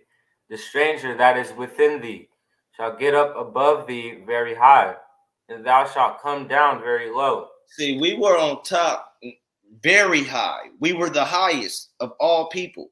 But since we went against God's commandments, he caused the weakest people on our earth to be able to bring us down to the very bottom. That's how powerful our God is. Read on. He shall lend to thee, and thou shalt not lend to him. He should lend to them, and you should lend to them. Meaning we go to them when we need to borrow anything, when we need a loan, when we want something, you know. But they can't come to us. We don't own anything, so we can't lend anything to these people. Read on. And he shall be the head, and he thou shall be the shalt boss, be the tail. And you should be the employee. He should be the master, and you should be the slave. He gonna be the head. You gonna be the tail. That's the relationship that he always wanted. Is where he's always the head, and you're always the tail, right? So let's go back now. And so he said they wanted to make sure they use these methods of ensuring the master-slave relationship. Let's read this now.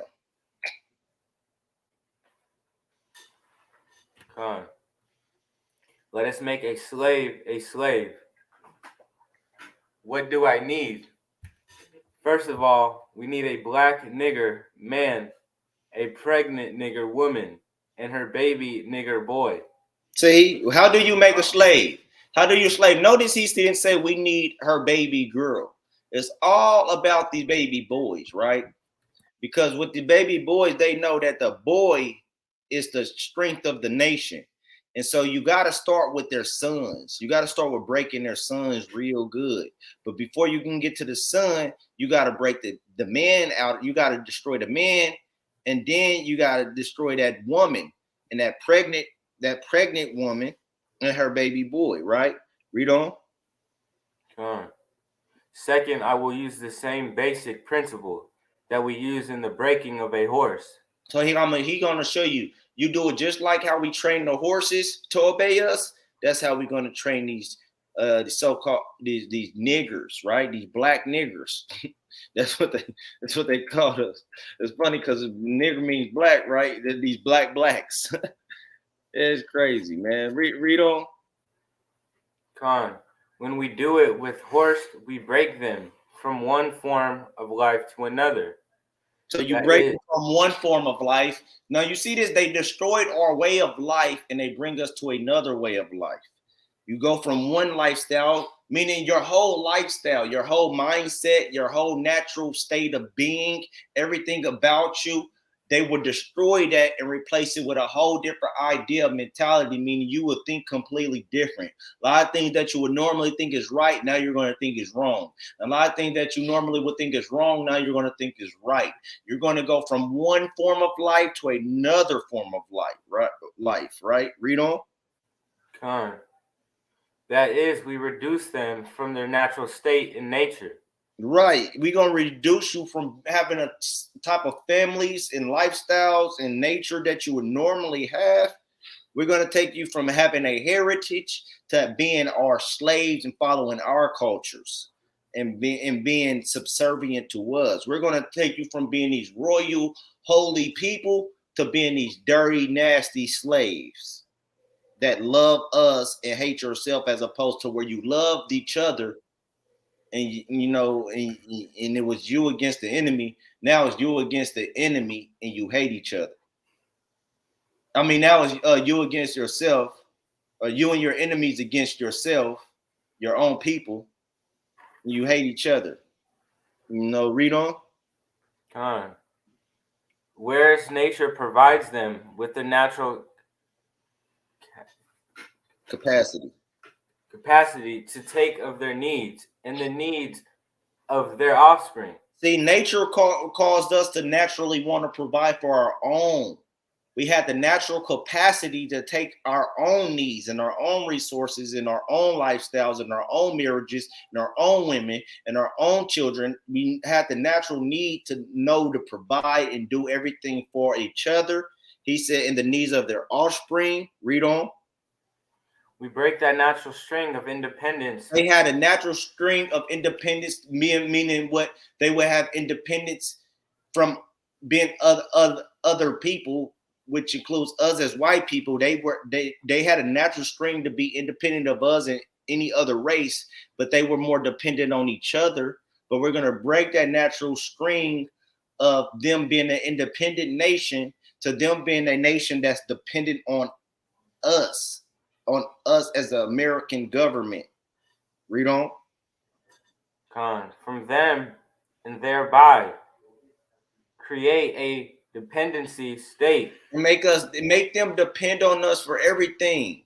What does this sound like? It sounds like Deuteronomy 28 verse 48. We go to them matter of fact, let's get that real fast. Deuteronomy 28 and 48. Bakasha. Let's read that.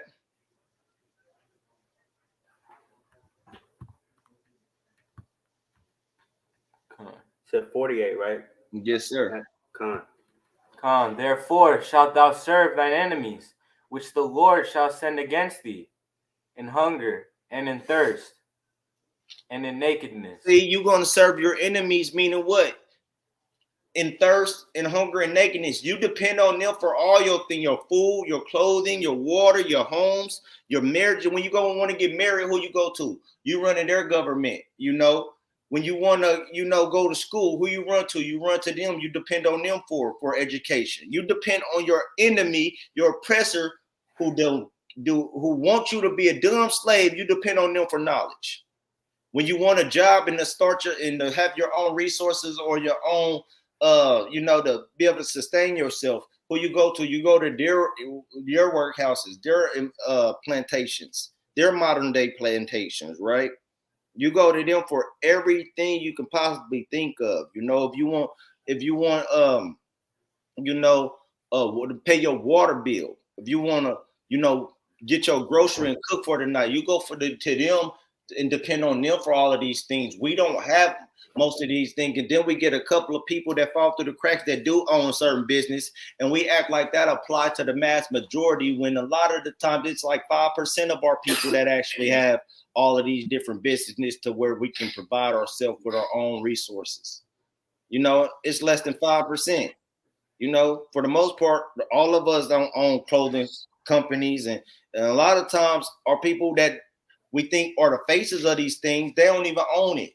They're just the face of it. They just benefit and profit off of it in a percentile range, not the actual overall owner of it, right? So let's read the next part. And in want of all things, and he shall put a yoke of iron upon thy neck, until he have destroyed thee. Until he have destroyed thee. So you can clearly see we are a destroyed people. We're so destroyed to now they don't even have to have the physical yokes of iron on our neck, because it's on our brain now, and we're just continuing the self-destruction that they put on us naturally, because they incorporated their system so heavily and strongly on us. It's hard to break out of. But all praise to the Most High, he's starting to bring our people out of it all over the world, where it's been, you know, to a degree incorporated, especially here in Babylon, where it's been mostly incorporated, right? So let's read the next part of that, where we have in this Willie Lynch thing. Read that. When we do it with horse, we break them from one form of life to another. That is, we reduce them from their natural state in nature, whereas nature provides them with the natural capacity to take of their needs and the needs of their offspring. We break that natural string of independence from them, and thereby create a dependency state so that we may be able to get from them useful production for our business and pleasure.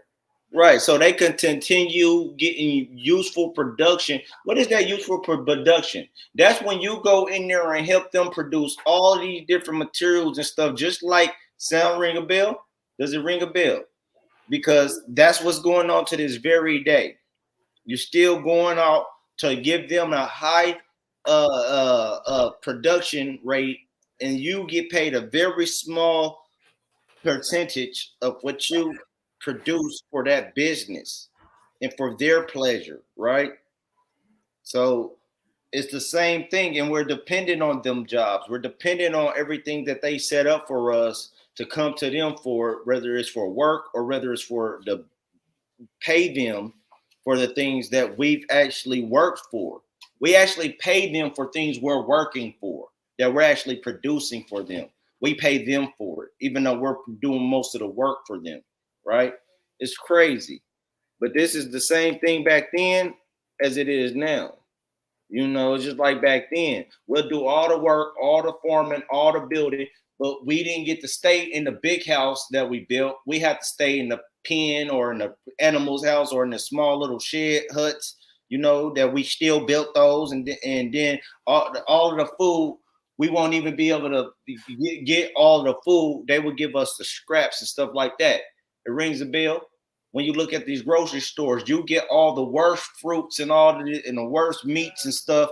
But when you go to their stores, they got the best of everything. They got the first fruits. They got all the healthy and plentiful things, you know, that are good for the body.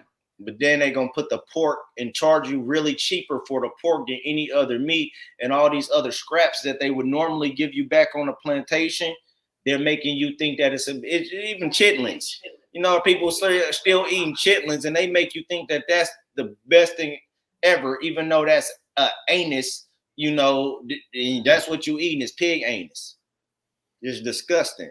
But they make you think of it as a delicacy in a lot of our neighborhoods and a lot of our cities amongst our people, because they still have the mindset of a slave that was getting the scraps, where now the scraps are good to you. You know what I'm saying? You're comfortable with the scraps. They done bred you really good to accept the scraps. Now check this out. This is the cardinal principle for making a Negro. Let's see what the cardinal principles for making a Negro are that Willie Lynch incorporated. Let's read that. For fear that our future generations may not understand the principles of breaking both horse and man. He had a fear that they might lose the understanding of how to keep this up. So he made sure he outlined it really good so they know how to master it to where they don't lose the art of doing it. Read on. We lay down the art, for if we are to sustain our basic economy, we must break and tie both of the beasts together. The nigger and the horse. The nigger and the horse. So this is where you're going to see pictures like this. And I'm going to show you that when he's talking about nigger, he's not just talking about black people, what we call African Americans. He's talking about the people that they consider slaves at this time. Check a look at this image I'm about to bring up.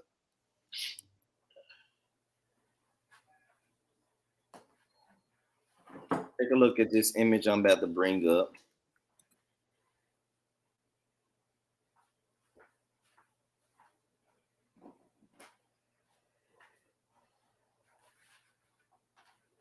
Okay.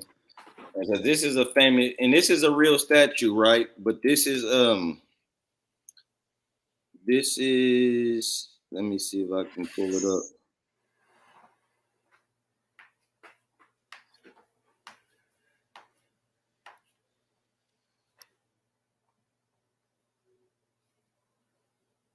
Okay. I wish I would have just okay, here we go. Now you see this picture, this image right here. And I'm about to try to get a better one because it's not showing. Okay, here we go. Now you see this image right here. No, I may get a better one than that. Okay, now you see this one. This is a lot clearer, right? And make sure I bring it up bigger. I want people to see this really good. And this is what he mean by you tie the nigger together. You see who the niggers are? You see who the niggers are he's talking about? He's not just talking about somebody that looks like this. This is also the niggers he's talking about. You see how they're tied to the horse? You know, and this is what they were doing. They made sure that their so-called slaves were comfortable and used to being tied to this horse on a daily basis, right? You know, they grow up together, you know, being tied to horses, being trained, you know, to walk alongside it like this, you know. But you see that image?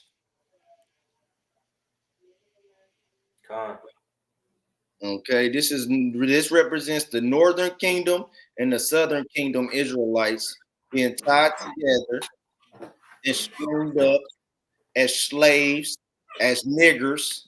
These are the niggers right here that he's talking about. Now let's get this scripture real fast. I want to get this because one thing I want to make sure we don't do is not understand that both Northern Kingdom and Southern Kingdom Israelites were under the Willie lynching. We were Willie Lynch together.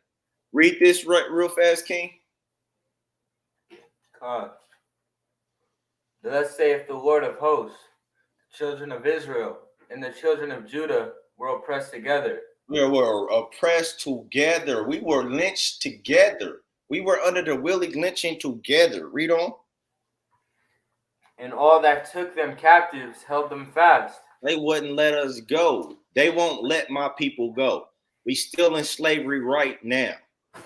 You know? They refused to let them go.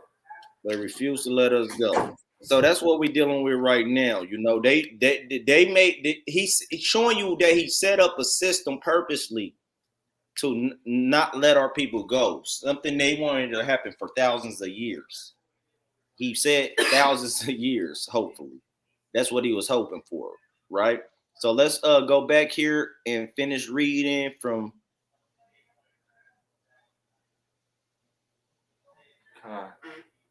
Let's read that from the top again. For fear that our future generations may not understand the principles of breaking both horse and man, we lay down for the art. He made this a work. He called it an art. An art means something that you diligently practice. This was an art to them, like the art of war, meaning you master something. You master the art of breaking these men and breaking these horses together. Right? Read on. For if we are to sustain our basic economy, our basic economy. For if we are to keep just our basic system of this general basis of our economy going, we have to break and tie both of them together. We got to really pay attention to this. Read on. For if we are to sustain our basic economy, we must break and tie both of the beasts together, the nigger and the horse. We understand that short-range planning in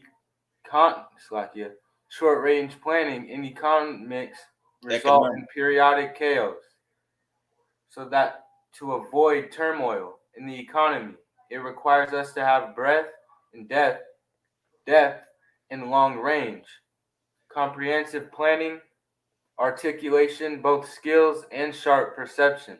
See, man, they were sharp about their slavery, man. This is no coincidence they got this such a great, powerful system of destroying us right now. You see what they put into it?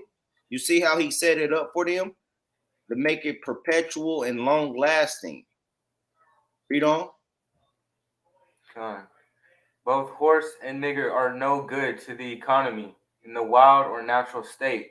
So they're not good in their natural state, knowing who they originally are. Why? Because they would not a slave that is not.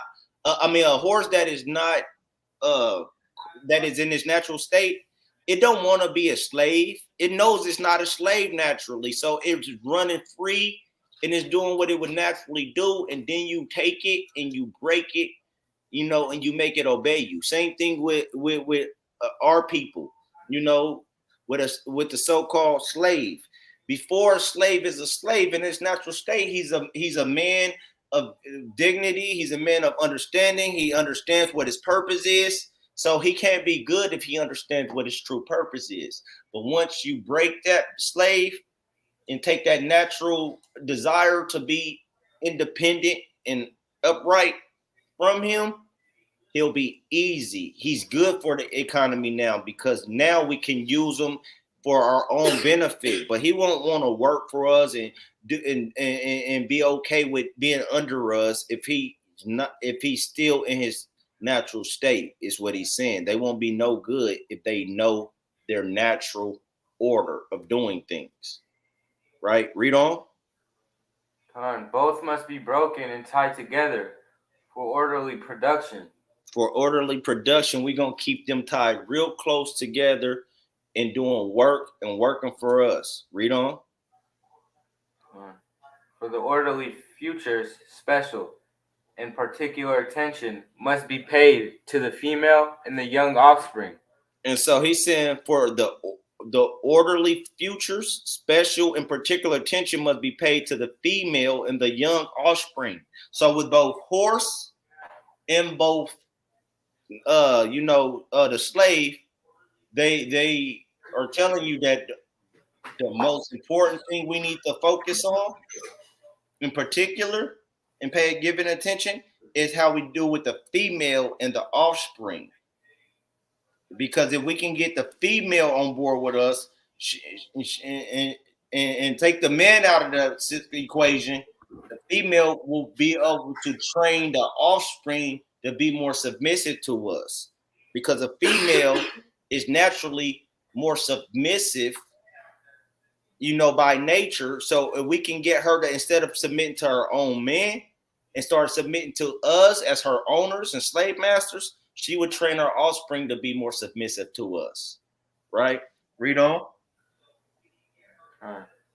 Both must be crossbred to produce a verity in division of labor. I mean, I gotta be able to breed them how I want to with the men and women of my choosing, or the horses of my choosing. I have to be able to breed them, accordingly to what's going to be best for producing in labor. Right? Read on.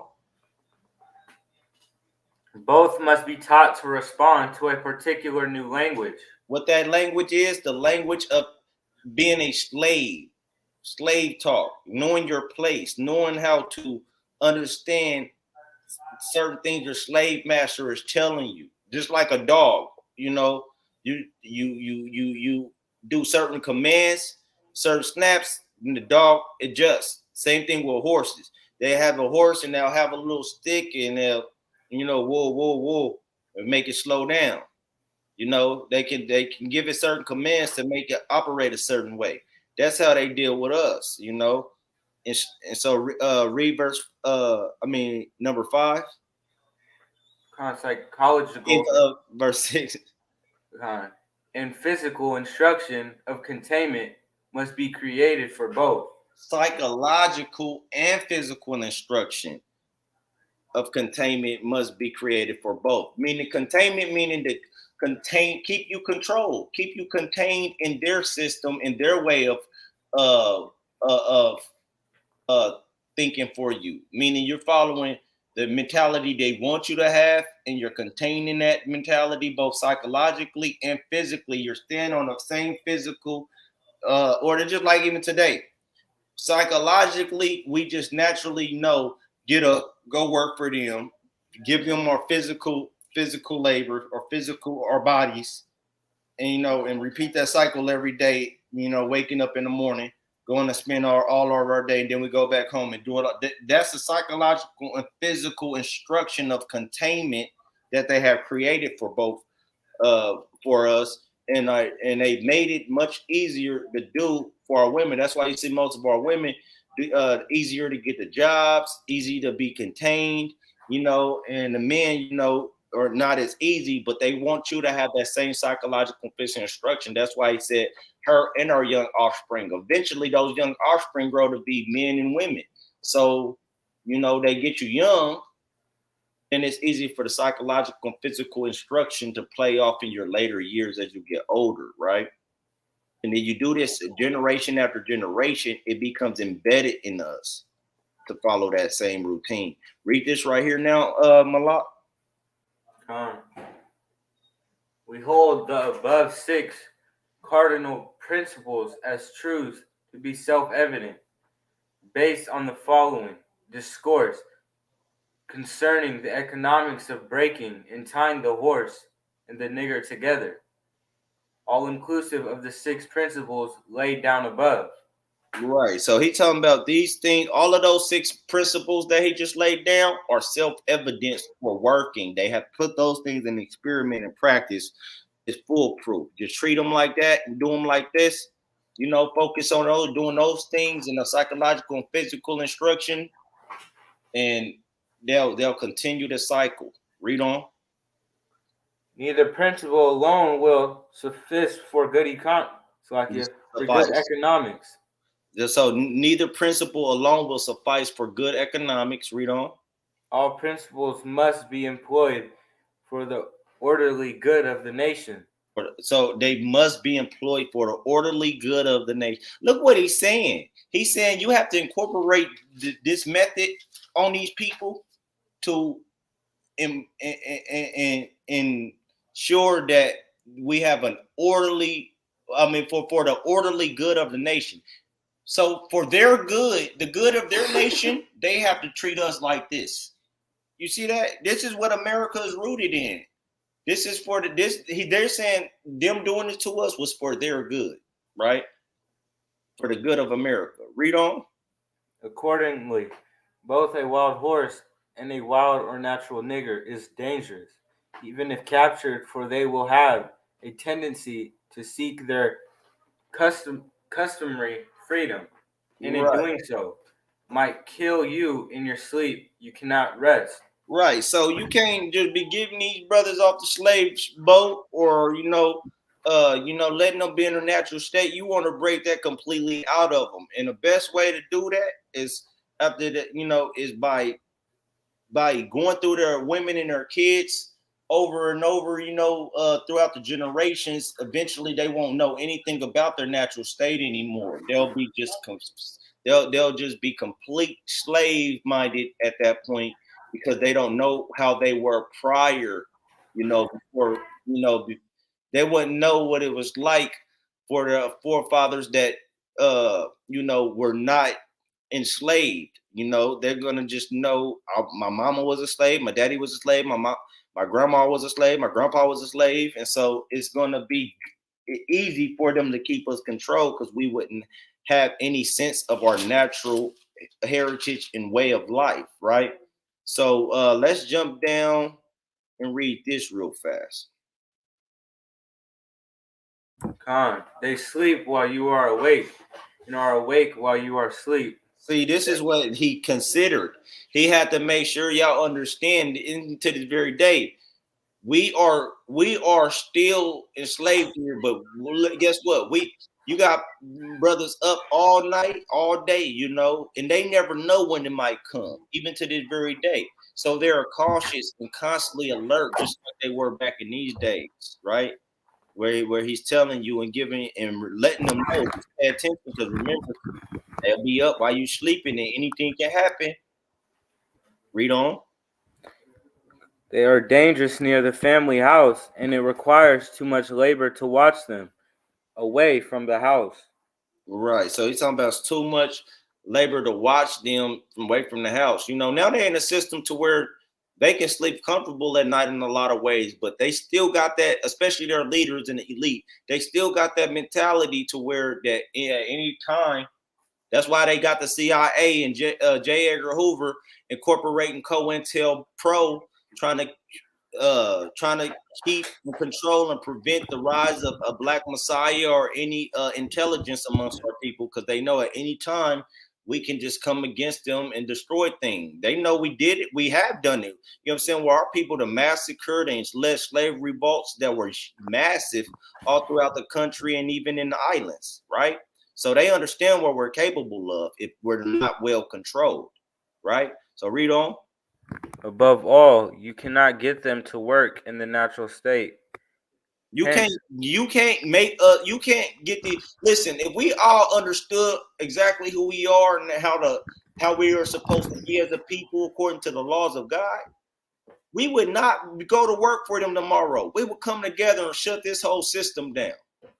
But we can't do that because they did a good number on us with this lynching, with the and destroying our minds to where we're not in our natural state of mind. We are in their state of mind. They have literally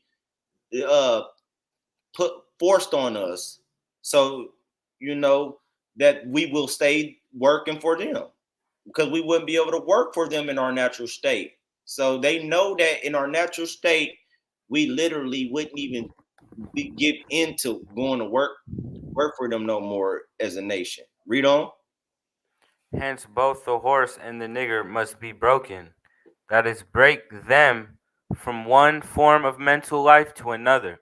Their mentality, their mind has to be completely different now. And that's why it's so much destructive ways of thinking that our men and women are under right now that they think is might actually be a good thing when really no, you got the mind of a slave.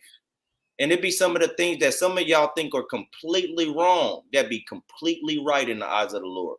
And some of the things that y'all think are completely right that are so wrong in the eyes of the Lord. And it's because you don't know your natural way of life. Read on.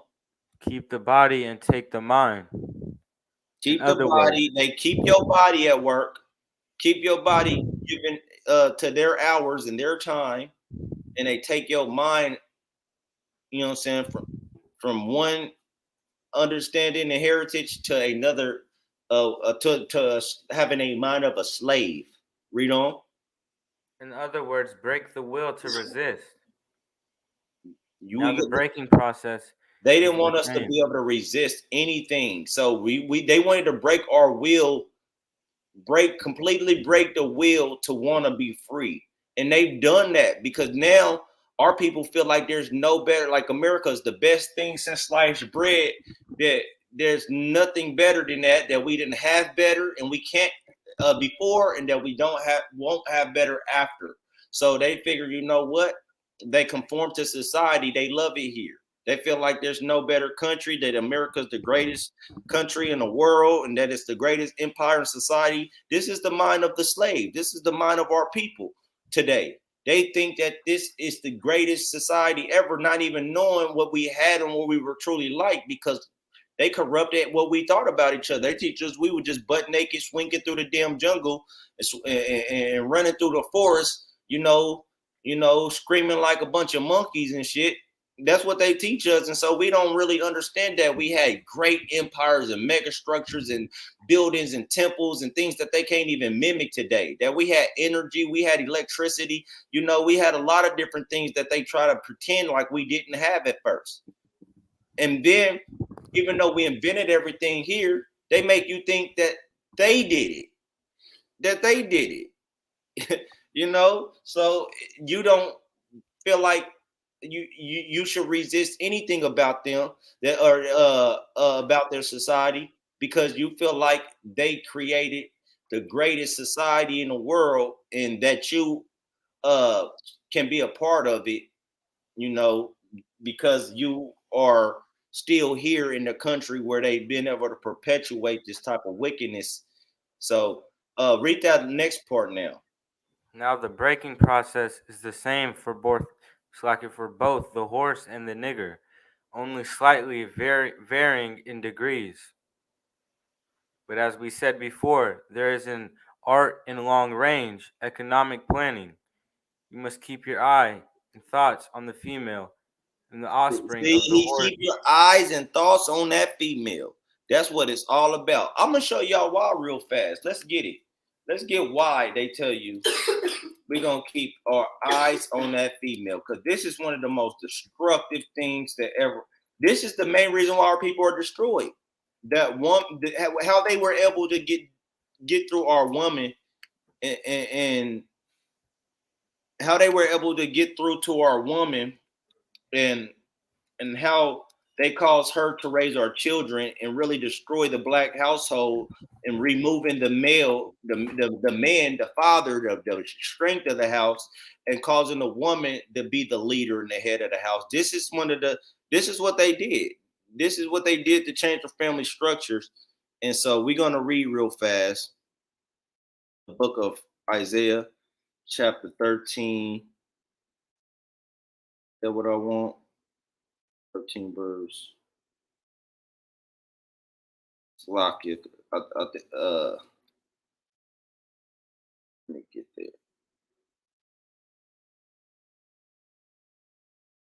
Oh, Salakia. It's Isaiah chapter 3, not 13.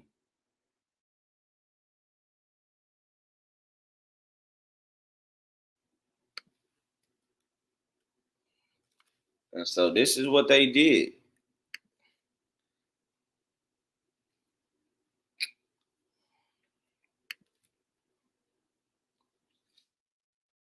Let's get verse 12, right? The book of Isaiah read that verse 12 right here. Verse 12. As for my people, children are their oppressors. As for my people, children are oppressors. Why are children are oppressors? Because the so-called white man was able to use, were able to groom them to being a destructive towards themselves by the way they were raised by the woman, the way that they were raised by the woman, and not having that man and that male figure in that household. They were able to use the woman against us. So read that again. As for my people, children are their oppressors, and women rule over them. And women rule over them. Women rule over them.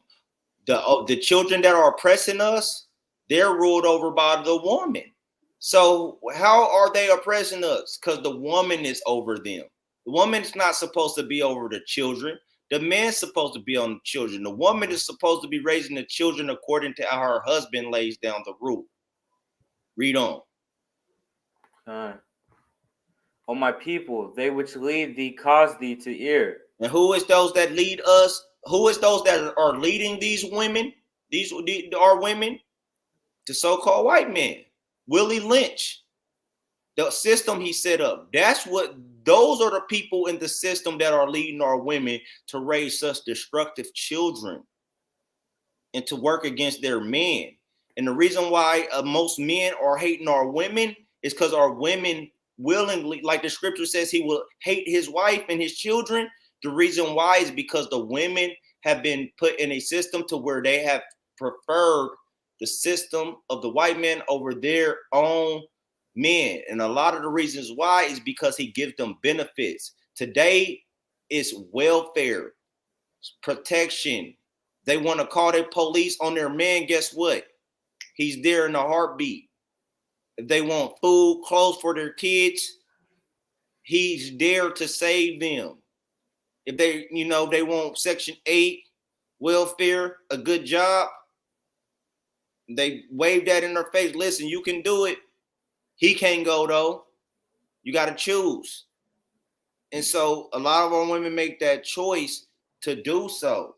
A lot of women make that choice to do so. Matter of fact, I'm going to get a video just real fast to show you the mentality, that our women had after a while, after segregation, after the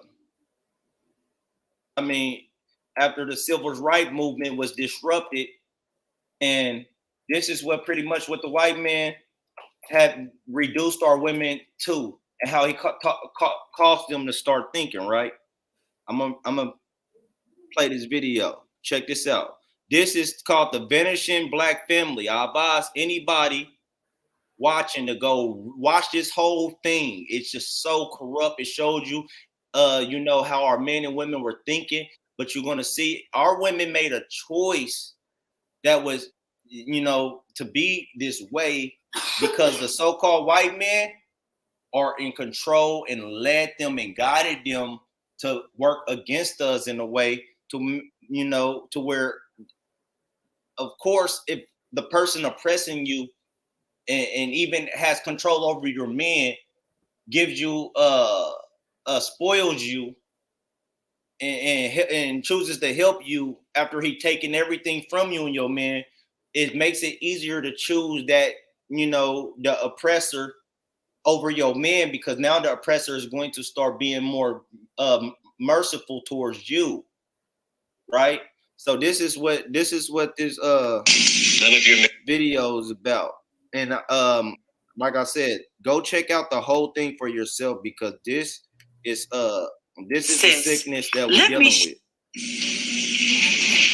Raise your hand if you're married. None of you are married.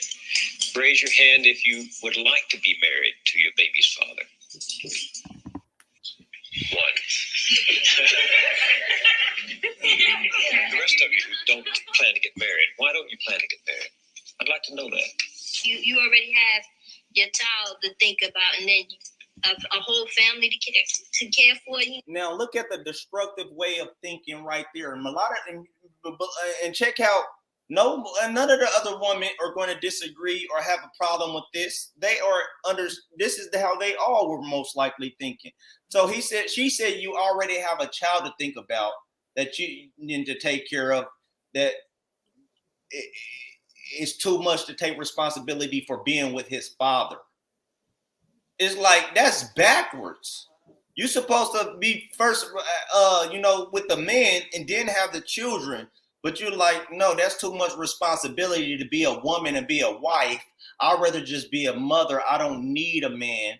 It's too much responsibility to be, to do my job as a woman, do what I was created to do, which is love my husband and my children and have a family. That's too much responsibility. I'd rather just be able to have my child, and that's good. And this is what it says, man. What they that rule over thee cause thee to err.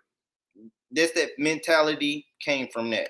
It's a lot of responsibility, and then you don't want the commitments. That's what it's mainly about. You don't want the commitments because you don't want no man.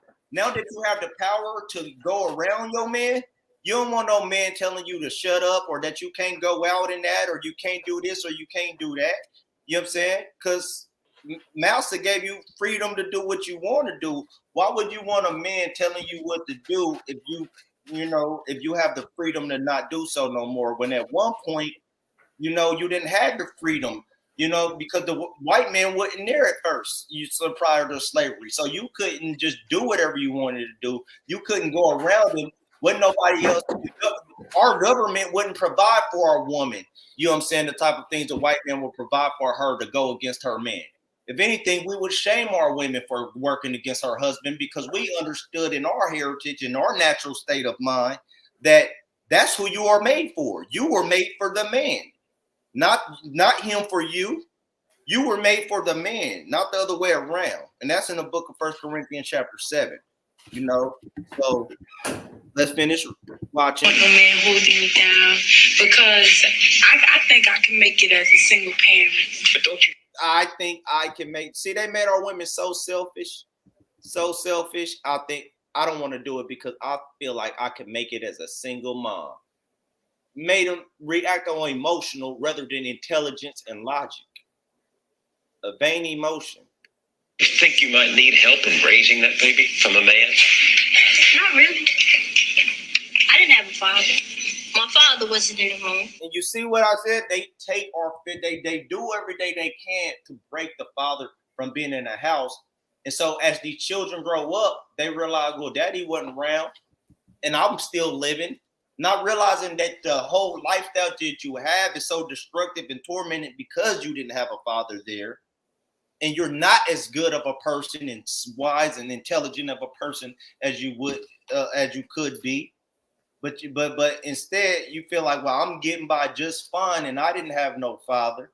And then you have this type of destructive way of feeling and thinking that you don't feel like you don't need, your children don't need a man in their life, and that it's okay to not have a father since I didn't have one. So, it really, male figures are not substantially important in the family. Now, the male figures are not substantially important in the family. This is what they taught, or how they taught our women to think. Our women don't commonly think like this. If you go to the places that our people were taken from and the countries that our people, reside in outside of America, our women don't think like this.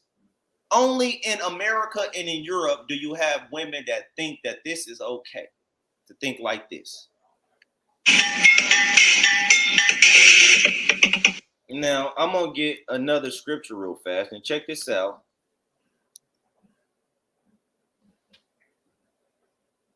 Check this out.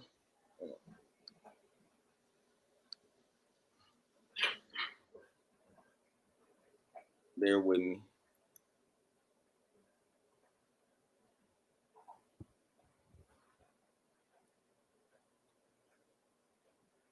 Okay. KJV. Now check this out. And Malak, read that for me, Babakasha. Book of Jeremiah, chapter 31, verse 22. How long wilt thou go about, O thou backsliding daughter? No, our women gotta understand this. We can't keep this shit up. You can't keep going about like this. How long will you go about this way? Backsliding from who you are, backsliding from the royal mindset that you have, and the importance and the glory of being a good wife and a queen to your man. You know what I'm saying? In your man's life, to where, he's a powerful man and you embrace that power that he had and let him lead you and be your head. And you were an ornament to that man. You were like the most special treasure, the signet ring. You were the chain on that man's neck. You were his jewelry. You were the most beautiful and prized thing to that man, but now you backsliding where he can't even stand you no more, to where he hates you. You know what I'm saying? And you hate him. You hate him, and we both hating each other now. But how long will we be like this? How long will you go backsliding, daughter? You daughters of Zion, you daughters of Israel. Read on. For the Lord hath created a new thing in the earth. This is a new thing on the earth. Our women didn't always think like this. This is something, our women didn't even think like this a lot of the time during, after we came out of, the chattel slavery we were in, and we start building up places like Black Wall Street, and in the 20s and the 30s, our people started to prosper.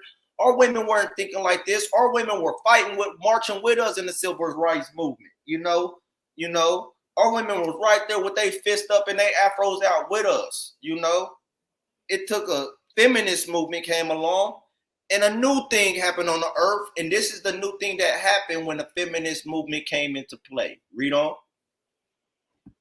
A woman shall compass a man. A woman was being able to get around a man, and that's what that video just showed us. A woman being able to go around her. The white man gave our women a license and a pass to maneuver around their own men and depend on him, while tricking them to believe that they're independent, knowing damn well you're not independent when you're getting all of your resources and your sustainability from him.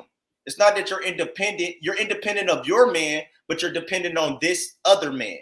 You're independent of your people in your government that you should have, and you're dependent on this man's government and this man's resources and this man's love and this man's care and this man's choices for you, rather than the heritage of your own people and what your own man would have you do.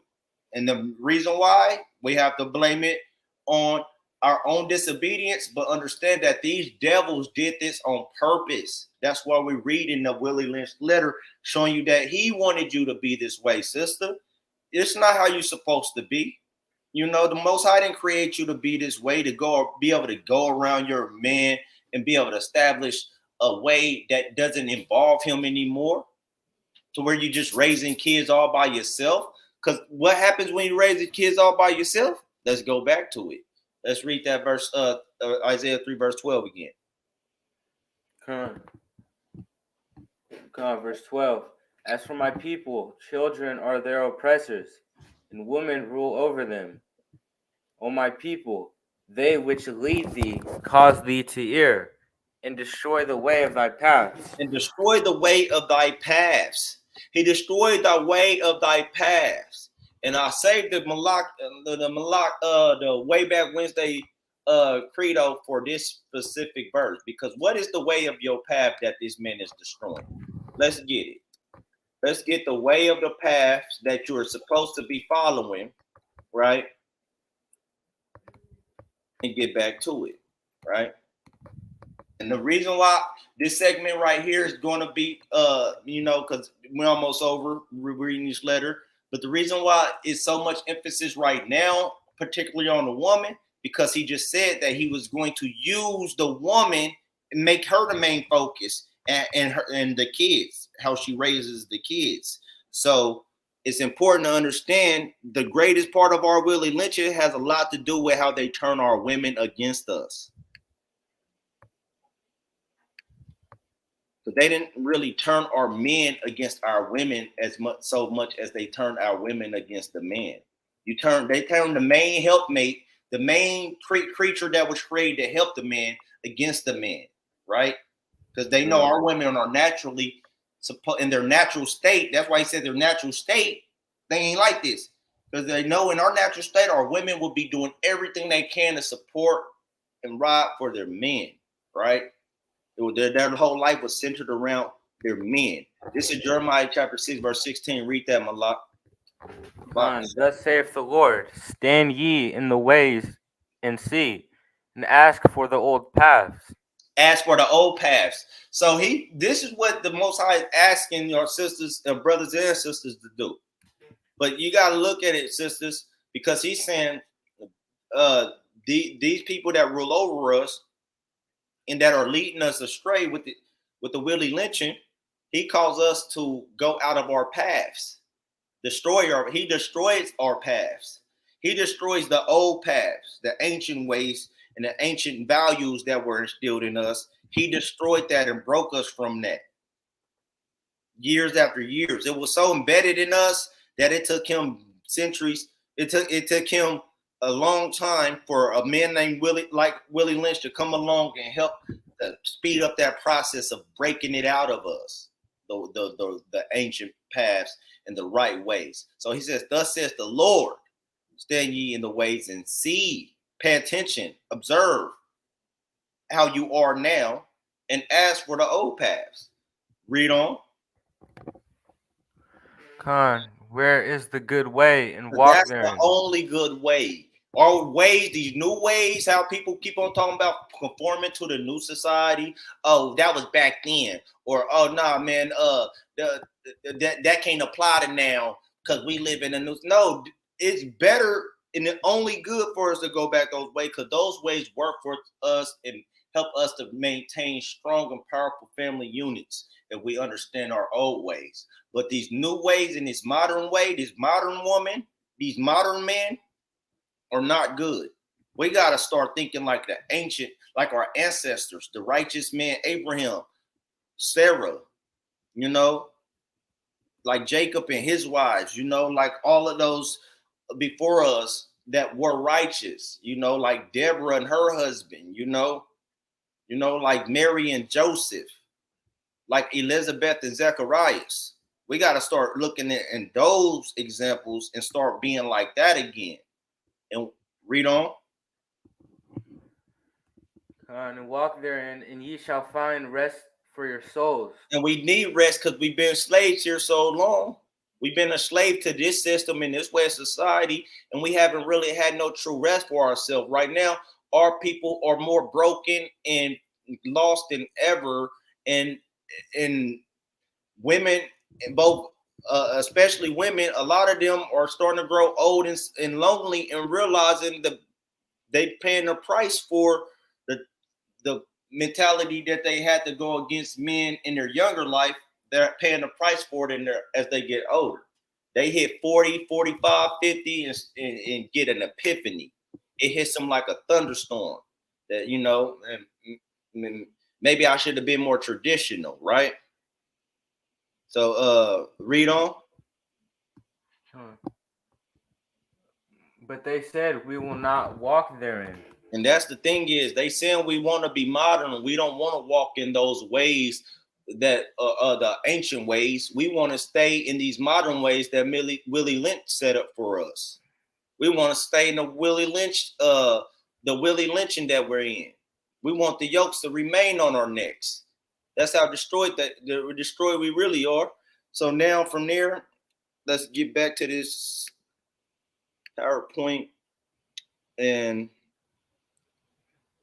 let's read that last part from right here. Now the braking process is the same for both the horse, art and long range, economic planning. You must keep your eye and thoughts on the female and the offspring of the horse and the nigger.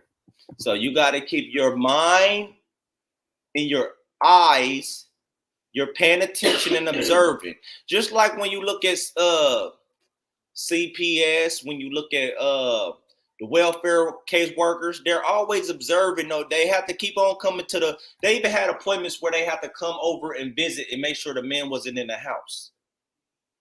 They paid attention to make sure that the woman didn't have the men in the house. They kept their eyes and their thoughts on them and their offspring to make sure they're the only ones there. And if these ain't the curses that we're reading, read on right here. A brief discourse in offspring development will shed light on the key to sound economic principles. Pay little They have attention to pay attention to how they brought up the offspring. Read on. to the generation of original breaking, but concentrate on future generations. Right. Therefore, Don't pay little attention to what you're about to have to do with the first generation, but how you're going to breed their offspring. Meaning, pay attention to their youth. Pay attention to what you're doing to the man and woman in front of you, and how it's going to play on their offspring. Because once you kill them, their offspring will be perfectly already broke in enough to, be more obedient and submissive than that generation before them. So pay attention to the future generation and concentrate on that. Read on. therefore, if you break the female mother, she will break the offspring in its early years of development. You see that? It said if you break the female mother, she will break the offspring. She will be the one that's destroy the offspring. Matter of fact, let's get that real fast. Let's get that.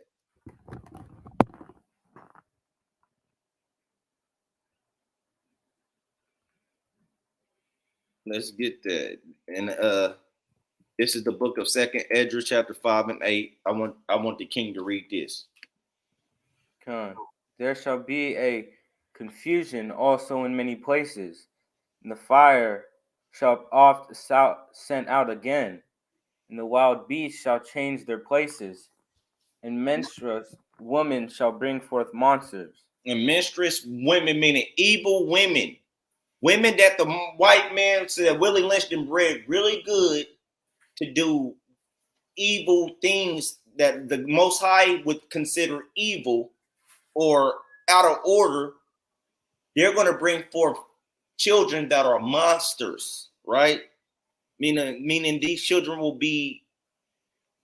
they'll be destroyed type of men with no principles and morals, men that are perfectly fine being slaves to the system,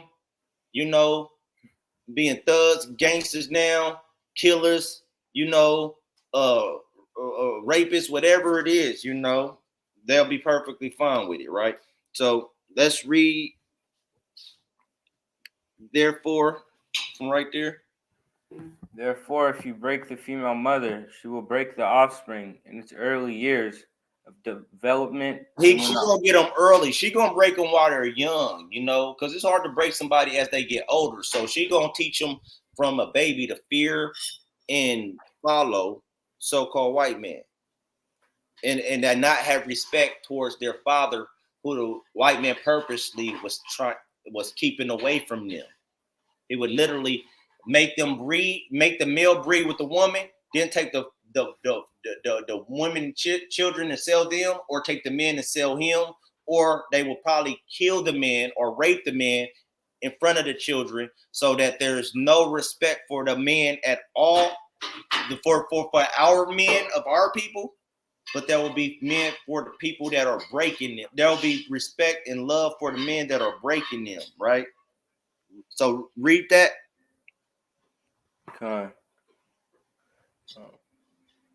There, she will break the offspring in its early years of development, and when the offspring is old enough to work, she will deliver it up to you, for her normal female protective tendencies will have been lost in the original breaking process.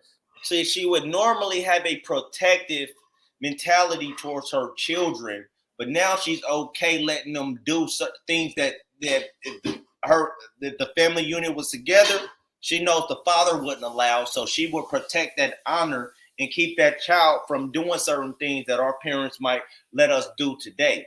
You know, our parents would protect us from going out, showing off, or letting their daughter show off their bodies and just have boyfriends and girlfriends. You know, they would protect the boys from, guns and drugs and things of that sort. You know, they would protect them from doing evil things, from being liars and stealings and manipulators. They would normally protect their children from enemies and people that are trying to manipulate them. Now that tendency is gone. She'll just give them up and let them be, be victims of this or pawns of the system, right? So read verse 4. Verse 4. Oh, wait. For example, take the case of the wild stud horse, a female horse, and an already infant horse, and compare the breaking process with two nigger males in their natural state, a pregnant nigger woman with her infant offspring. Take the stud horse, break him for limited containment. Right. So he's telling you just how you break this male horse. That's how you're gonna have to break this this male slave, right? Read on.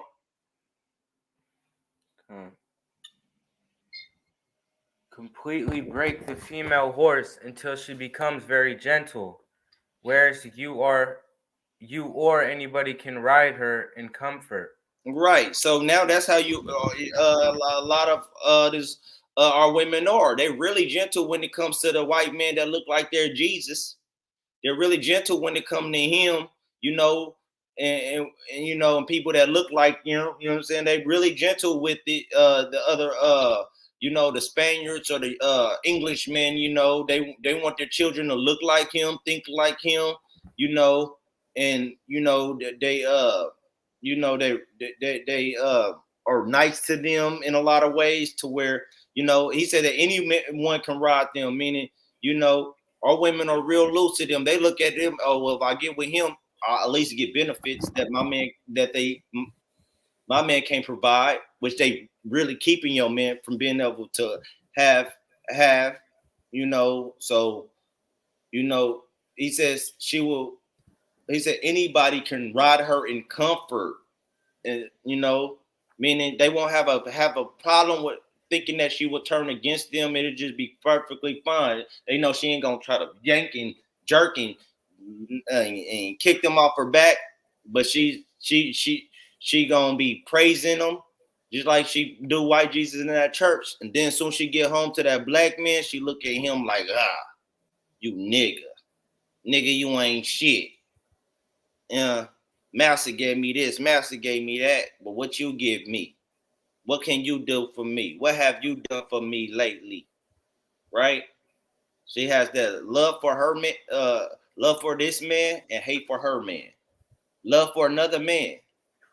Right? Read on.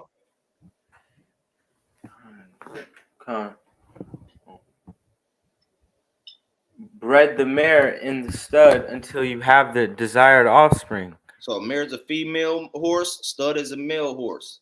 He said breed them, meaning keep mating them together till you have the type of offspring that are easy to control. Read on.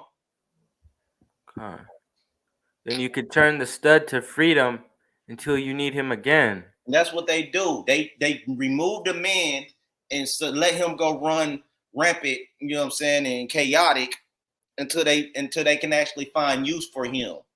oh, well, here's a job, here's a temporary job, oh, here's some labor service, or this some you know, a little, and then I'll fire you or lay you off, and then I'll bring you back again, but I can't keep you in a consistent state of work, or I can't keep you to where you're really prospering, because then you'll be able to be useful to a family unit, and a woman will actually might just choose to actually submit to you, right? Read on. Then you can turn the stud to freedom until you need him again. Train the female horse, whereby she will eat out of your hand. And they don't even realize that they eating out the palm of these men's hand. Welfare, Section 8, jobs, schooling, all the things they make hard for our men to succeed in, or women prosper in, because of they're feeding them out of their hand. But meanwhile, she's thinking in this society, since she's so removed from what's been happening in this modern society, she doesn't realize she's eating out of her hand. Meanwhile, he's making it hard for your men to have these type of opportunities while he's giving it to you freely. You're eating out the palm of his hands, He's making it easy for you to. It's not that you're more, because they like to use, well, females are smarter than men, or that they mature faster. That's not what it's about. It's that they are giving you more ways to go around having a man while making your man, but they're putting your man beneath you. They're forcing your man beneath you and putting you on top of him, and you're thinking that just something that just is normal now because it's been doing it for so long. So read on. She will in turn train the infant horse to eat out of your hand also. And she's going to train her daughters and her sons to do the same thing. They always rely on you and come and eat out the palm of your hand. Next thing you know, a lot of them, her sons and daughters are relying on welfare. Welfare is passed down from generation to generation, Section 8 to Section 8, scholarships to scholarships, whatever it is, right? Read on. When it comes to break the uncivilized nigger, use the same process, but vary in degree and step up the pressure, so as to do a complete reversal of the mind. So he reversed our women's mind. He did everything he can to make you take on the masculine role and your man take on the feminist role, to make you feel like you're the dominant one in a relationship, and that your man is a second string or second rate citizen in the relationship. That's why them sisters was like, the male figure is not important in the household. Because it is a complete reversal of the mind. Now let's read this part right here. Take the meanest and most restless nigger, strip him. So take Kyrie Irving, strip him. You know what I'm saying? Take his job away. Do whatever you can. You know what I'm saying? Punish him. Publicly humiliate him. Have the world go against him, right? These are tactics that they used back then that they're still using now. It's just in an upgraded way, but they're doing the same thing. They taking our meanest, strongest men, and they assassinate them, kill them publicly, say, oh, another nigga did it, or they'll do as much as they can to take the power from them, throw them in prison. You know what I'm saying? But they're taking the meanest, baddest men, and they're weak, and they do as much as they can to warp our minds about him, so that we don't see the strength in him anymore, but we see him as a figure of humiliation. That's what they did when they took the meanest and most restless nigger. Man, a person that's not restless, they always ready to they're always working out a way to get out of master's control. Take that meanest and most restless nigger, and then what? Strip him of his clothes in front of the remaining male niggers. In front of all the other brothers, you know what I'm saying? And this was a tactic of fear that they were trying to install. Read on. The female, the nigger infant, tear and feather him. So he's telling you to do this in front of the babies, the mother. Let everybody make this man see this man when we humiliate him. Read on. Tie each leg to a different horse in opposite directions. Set him fire and beat both horses to pull him apart in front of the remaining niggers. Now this is hard. This is harsh. This is harsh what they doing right here. But check this out. Check this out, because they actually got pictures and drawings of when they used to do that.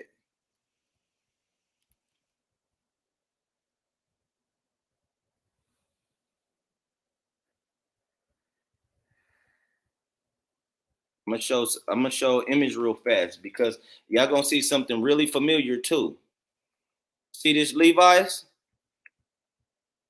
Now y'all see this picture, because I know a lot of people wear Levi's.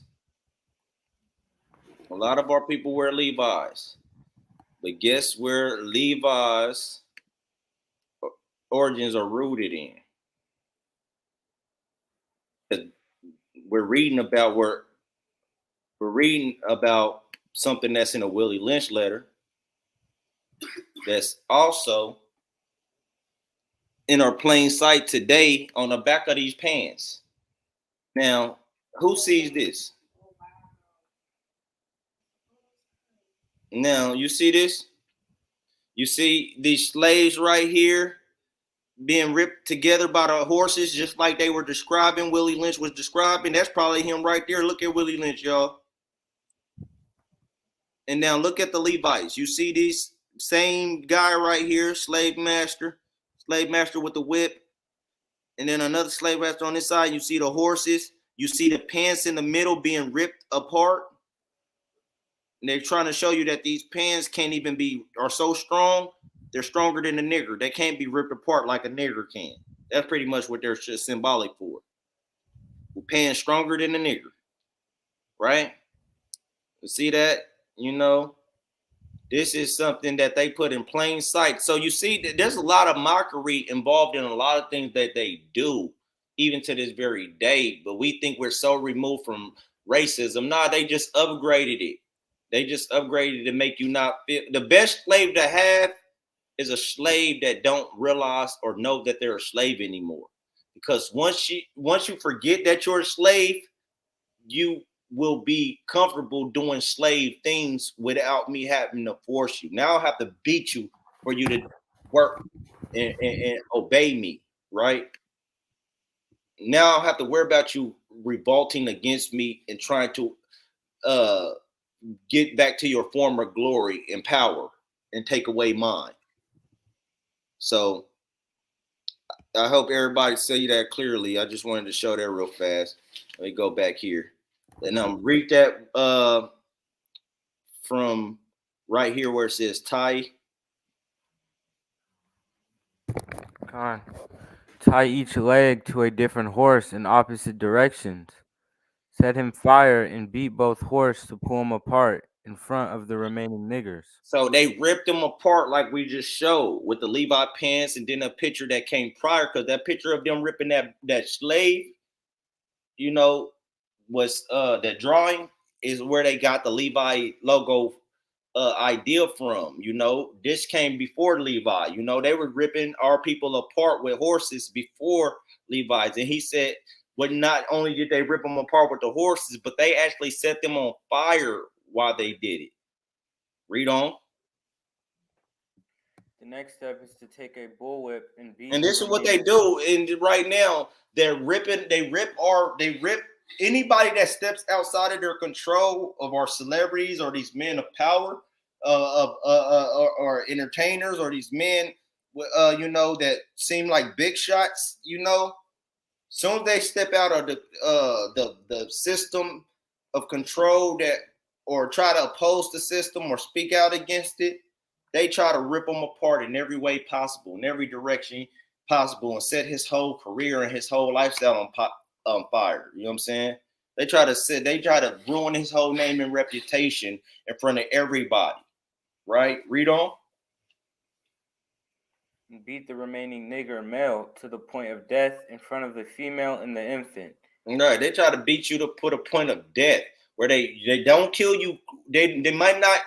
He said beat the remaining nigger males, meaning everybody left. Just beat them to the point of death to the where it's like, but don't kill them because then they're gonna look at you as you saved my life. You could have killed me and you didn't. Thank God. Read on. Don't kill him, but put the fear of God in him. For And that's gonna make them put the fear of God in them because they're gonna thank God that you didn't kill them, and then they're gonna believe even more on white Jesus for allowing them not to be killed. You know, allowing their masters not to kill them. They're gonna feel like, oh man, you show is a good boss. You show is a good master. At least you didn't kill me. You done worked the hell out of me. You know what I'm saying? You done beat me to the point of exhaustion all my life, but at least you didn't kill me. Read on. For he can be useful for future breeding. Right, because their main thing was to keep them breeding men that will be submissive and foolish like they were being taught to be. So now let's read this part.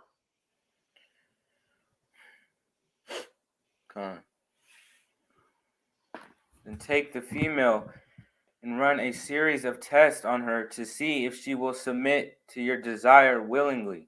Now, this was in 1712. Imagine centuries and centuries of doing. Imagine doing this for 2 centuries. After you know what I'm saying, and three centuries. They've been doing it to this. It's been 3 centuries, 300 years of them doing this.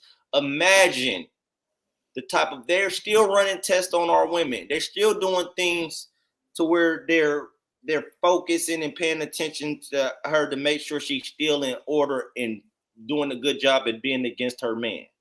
You know, they even had white women infiltrate her when they started the feminist movement.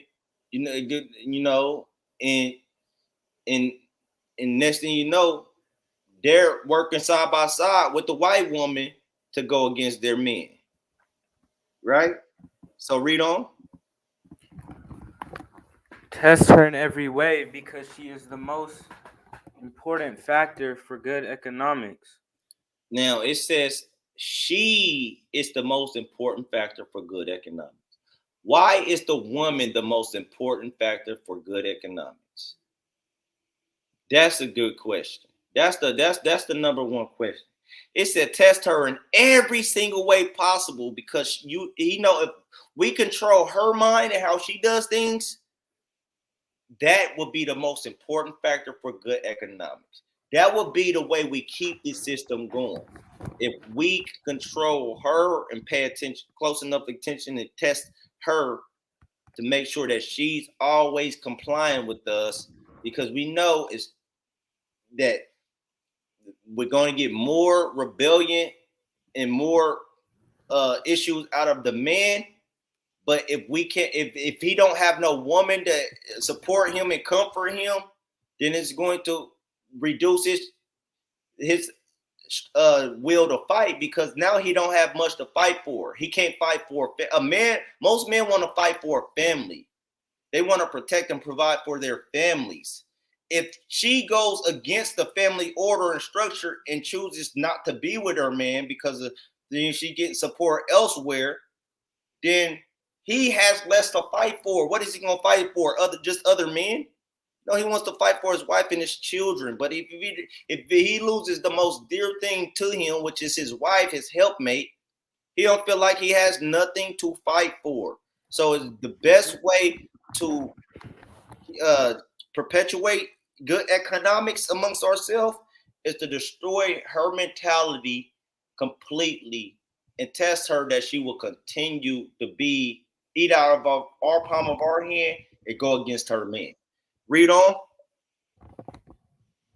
She shows any sign of resistance in submitting completely to your will. Do not hesitate to use the bullwhip on her to extract the last bit of bitch out of her. Right, because if she had any desire to fight or go against them, their system, he knows that she's going to take sides with her man. He knows that she's going to constantly be a problem towards, the people on the plantation, that eventually these men are going to have a will to fight. They're going to have more to fight for now. So we want to make sure we get any resistance from her out of it and beat it out of her by all means. But read on. Come.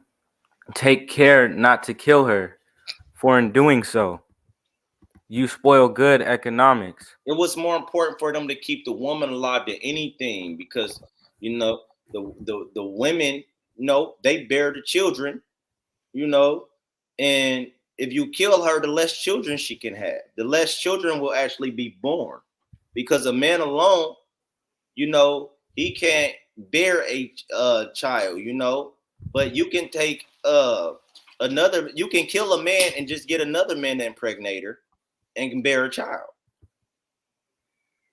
If you kill all the women, then what women will you have left? You would need to use another race of woman.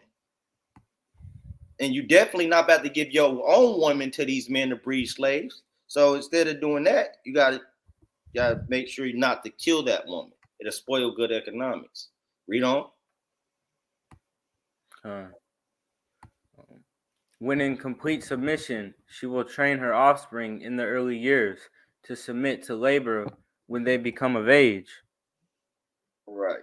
And so let's jump down and read this real fast.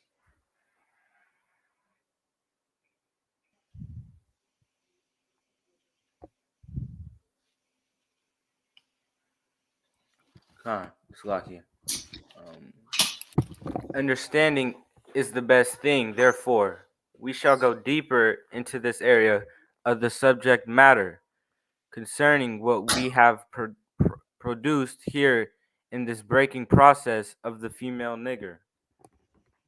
We have reversed relationships in her natural uncivilized state. She would have a strong dependency on the uncivilized nigger male, and she would have a Hey, limited. hold on. This is one of the most important parts of this whole little letter right here. And so he said, understanding is the best thing. Making sure you understanding how this work is the best thing, right?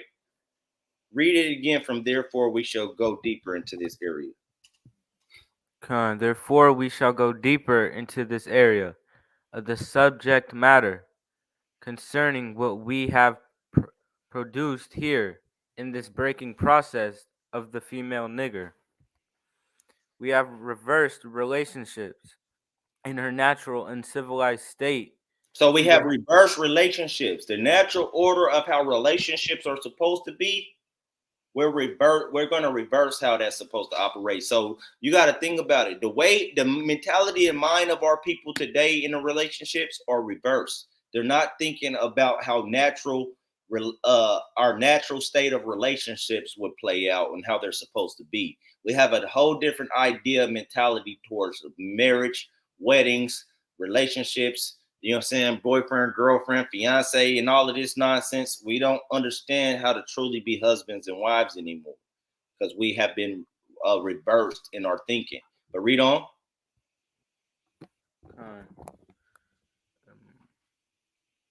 We have reversed relationships in her natural and civilized state. She would have a strong dependency on the uncivilized nigger male, and she would have a limited protective tendency toward her independent male offspring, and would raise the female offspring to be dependent like her. So she's gonna raise her male and a female offspring to be complete and total slaves to the system, and teach her female offspring to be more dependent on the system like her, and have a protective tendency towards her male offspring to where she's more like well he's more effeminate, because she's the main protector now. But read on.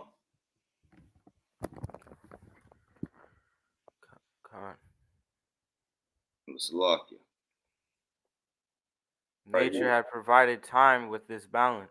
Right. Nature had provided time with this balance. So read this last part and we're going to close this out. Khan, we reversed nature by burning and pulling one civilized nigger apart and bullwhipping the other to the point of death, all in her presence.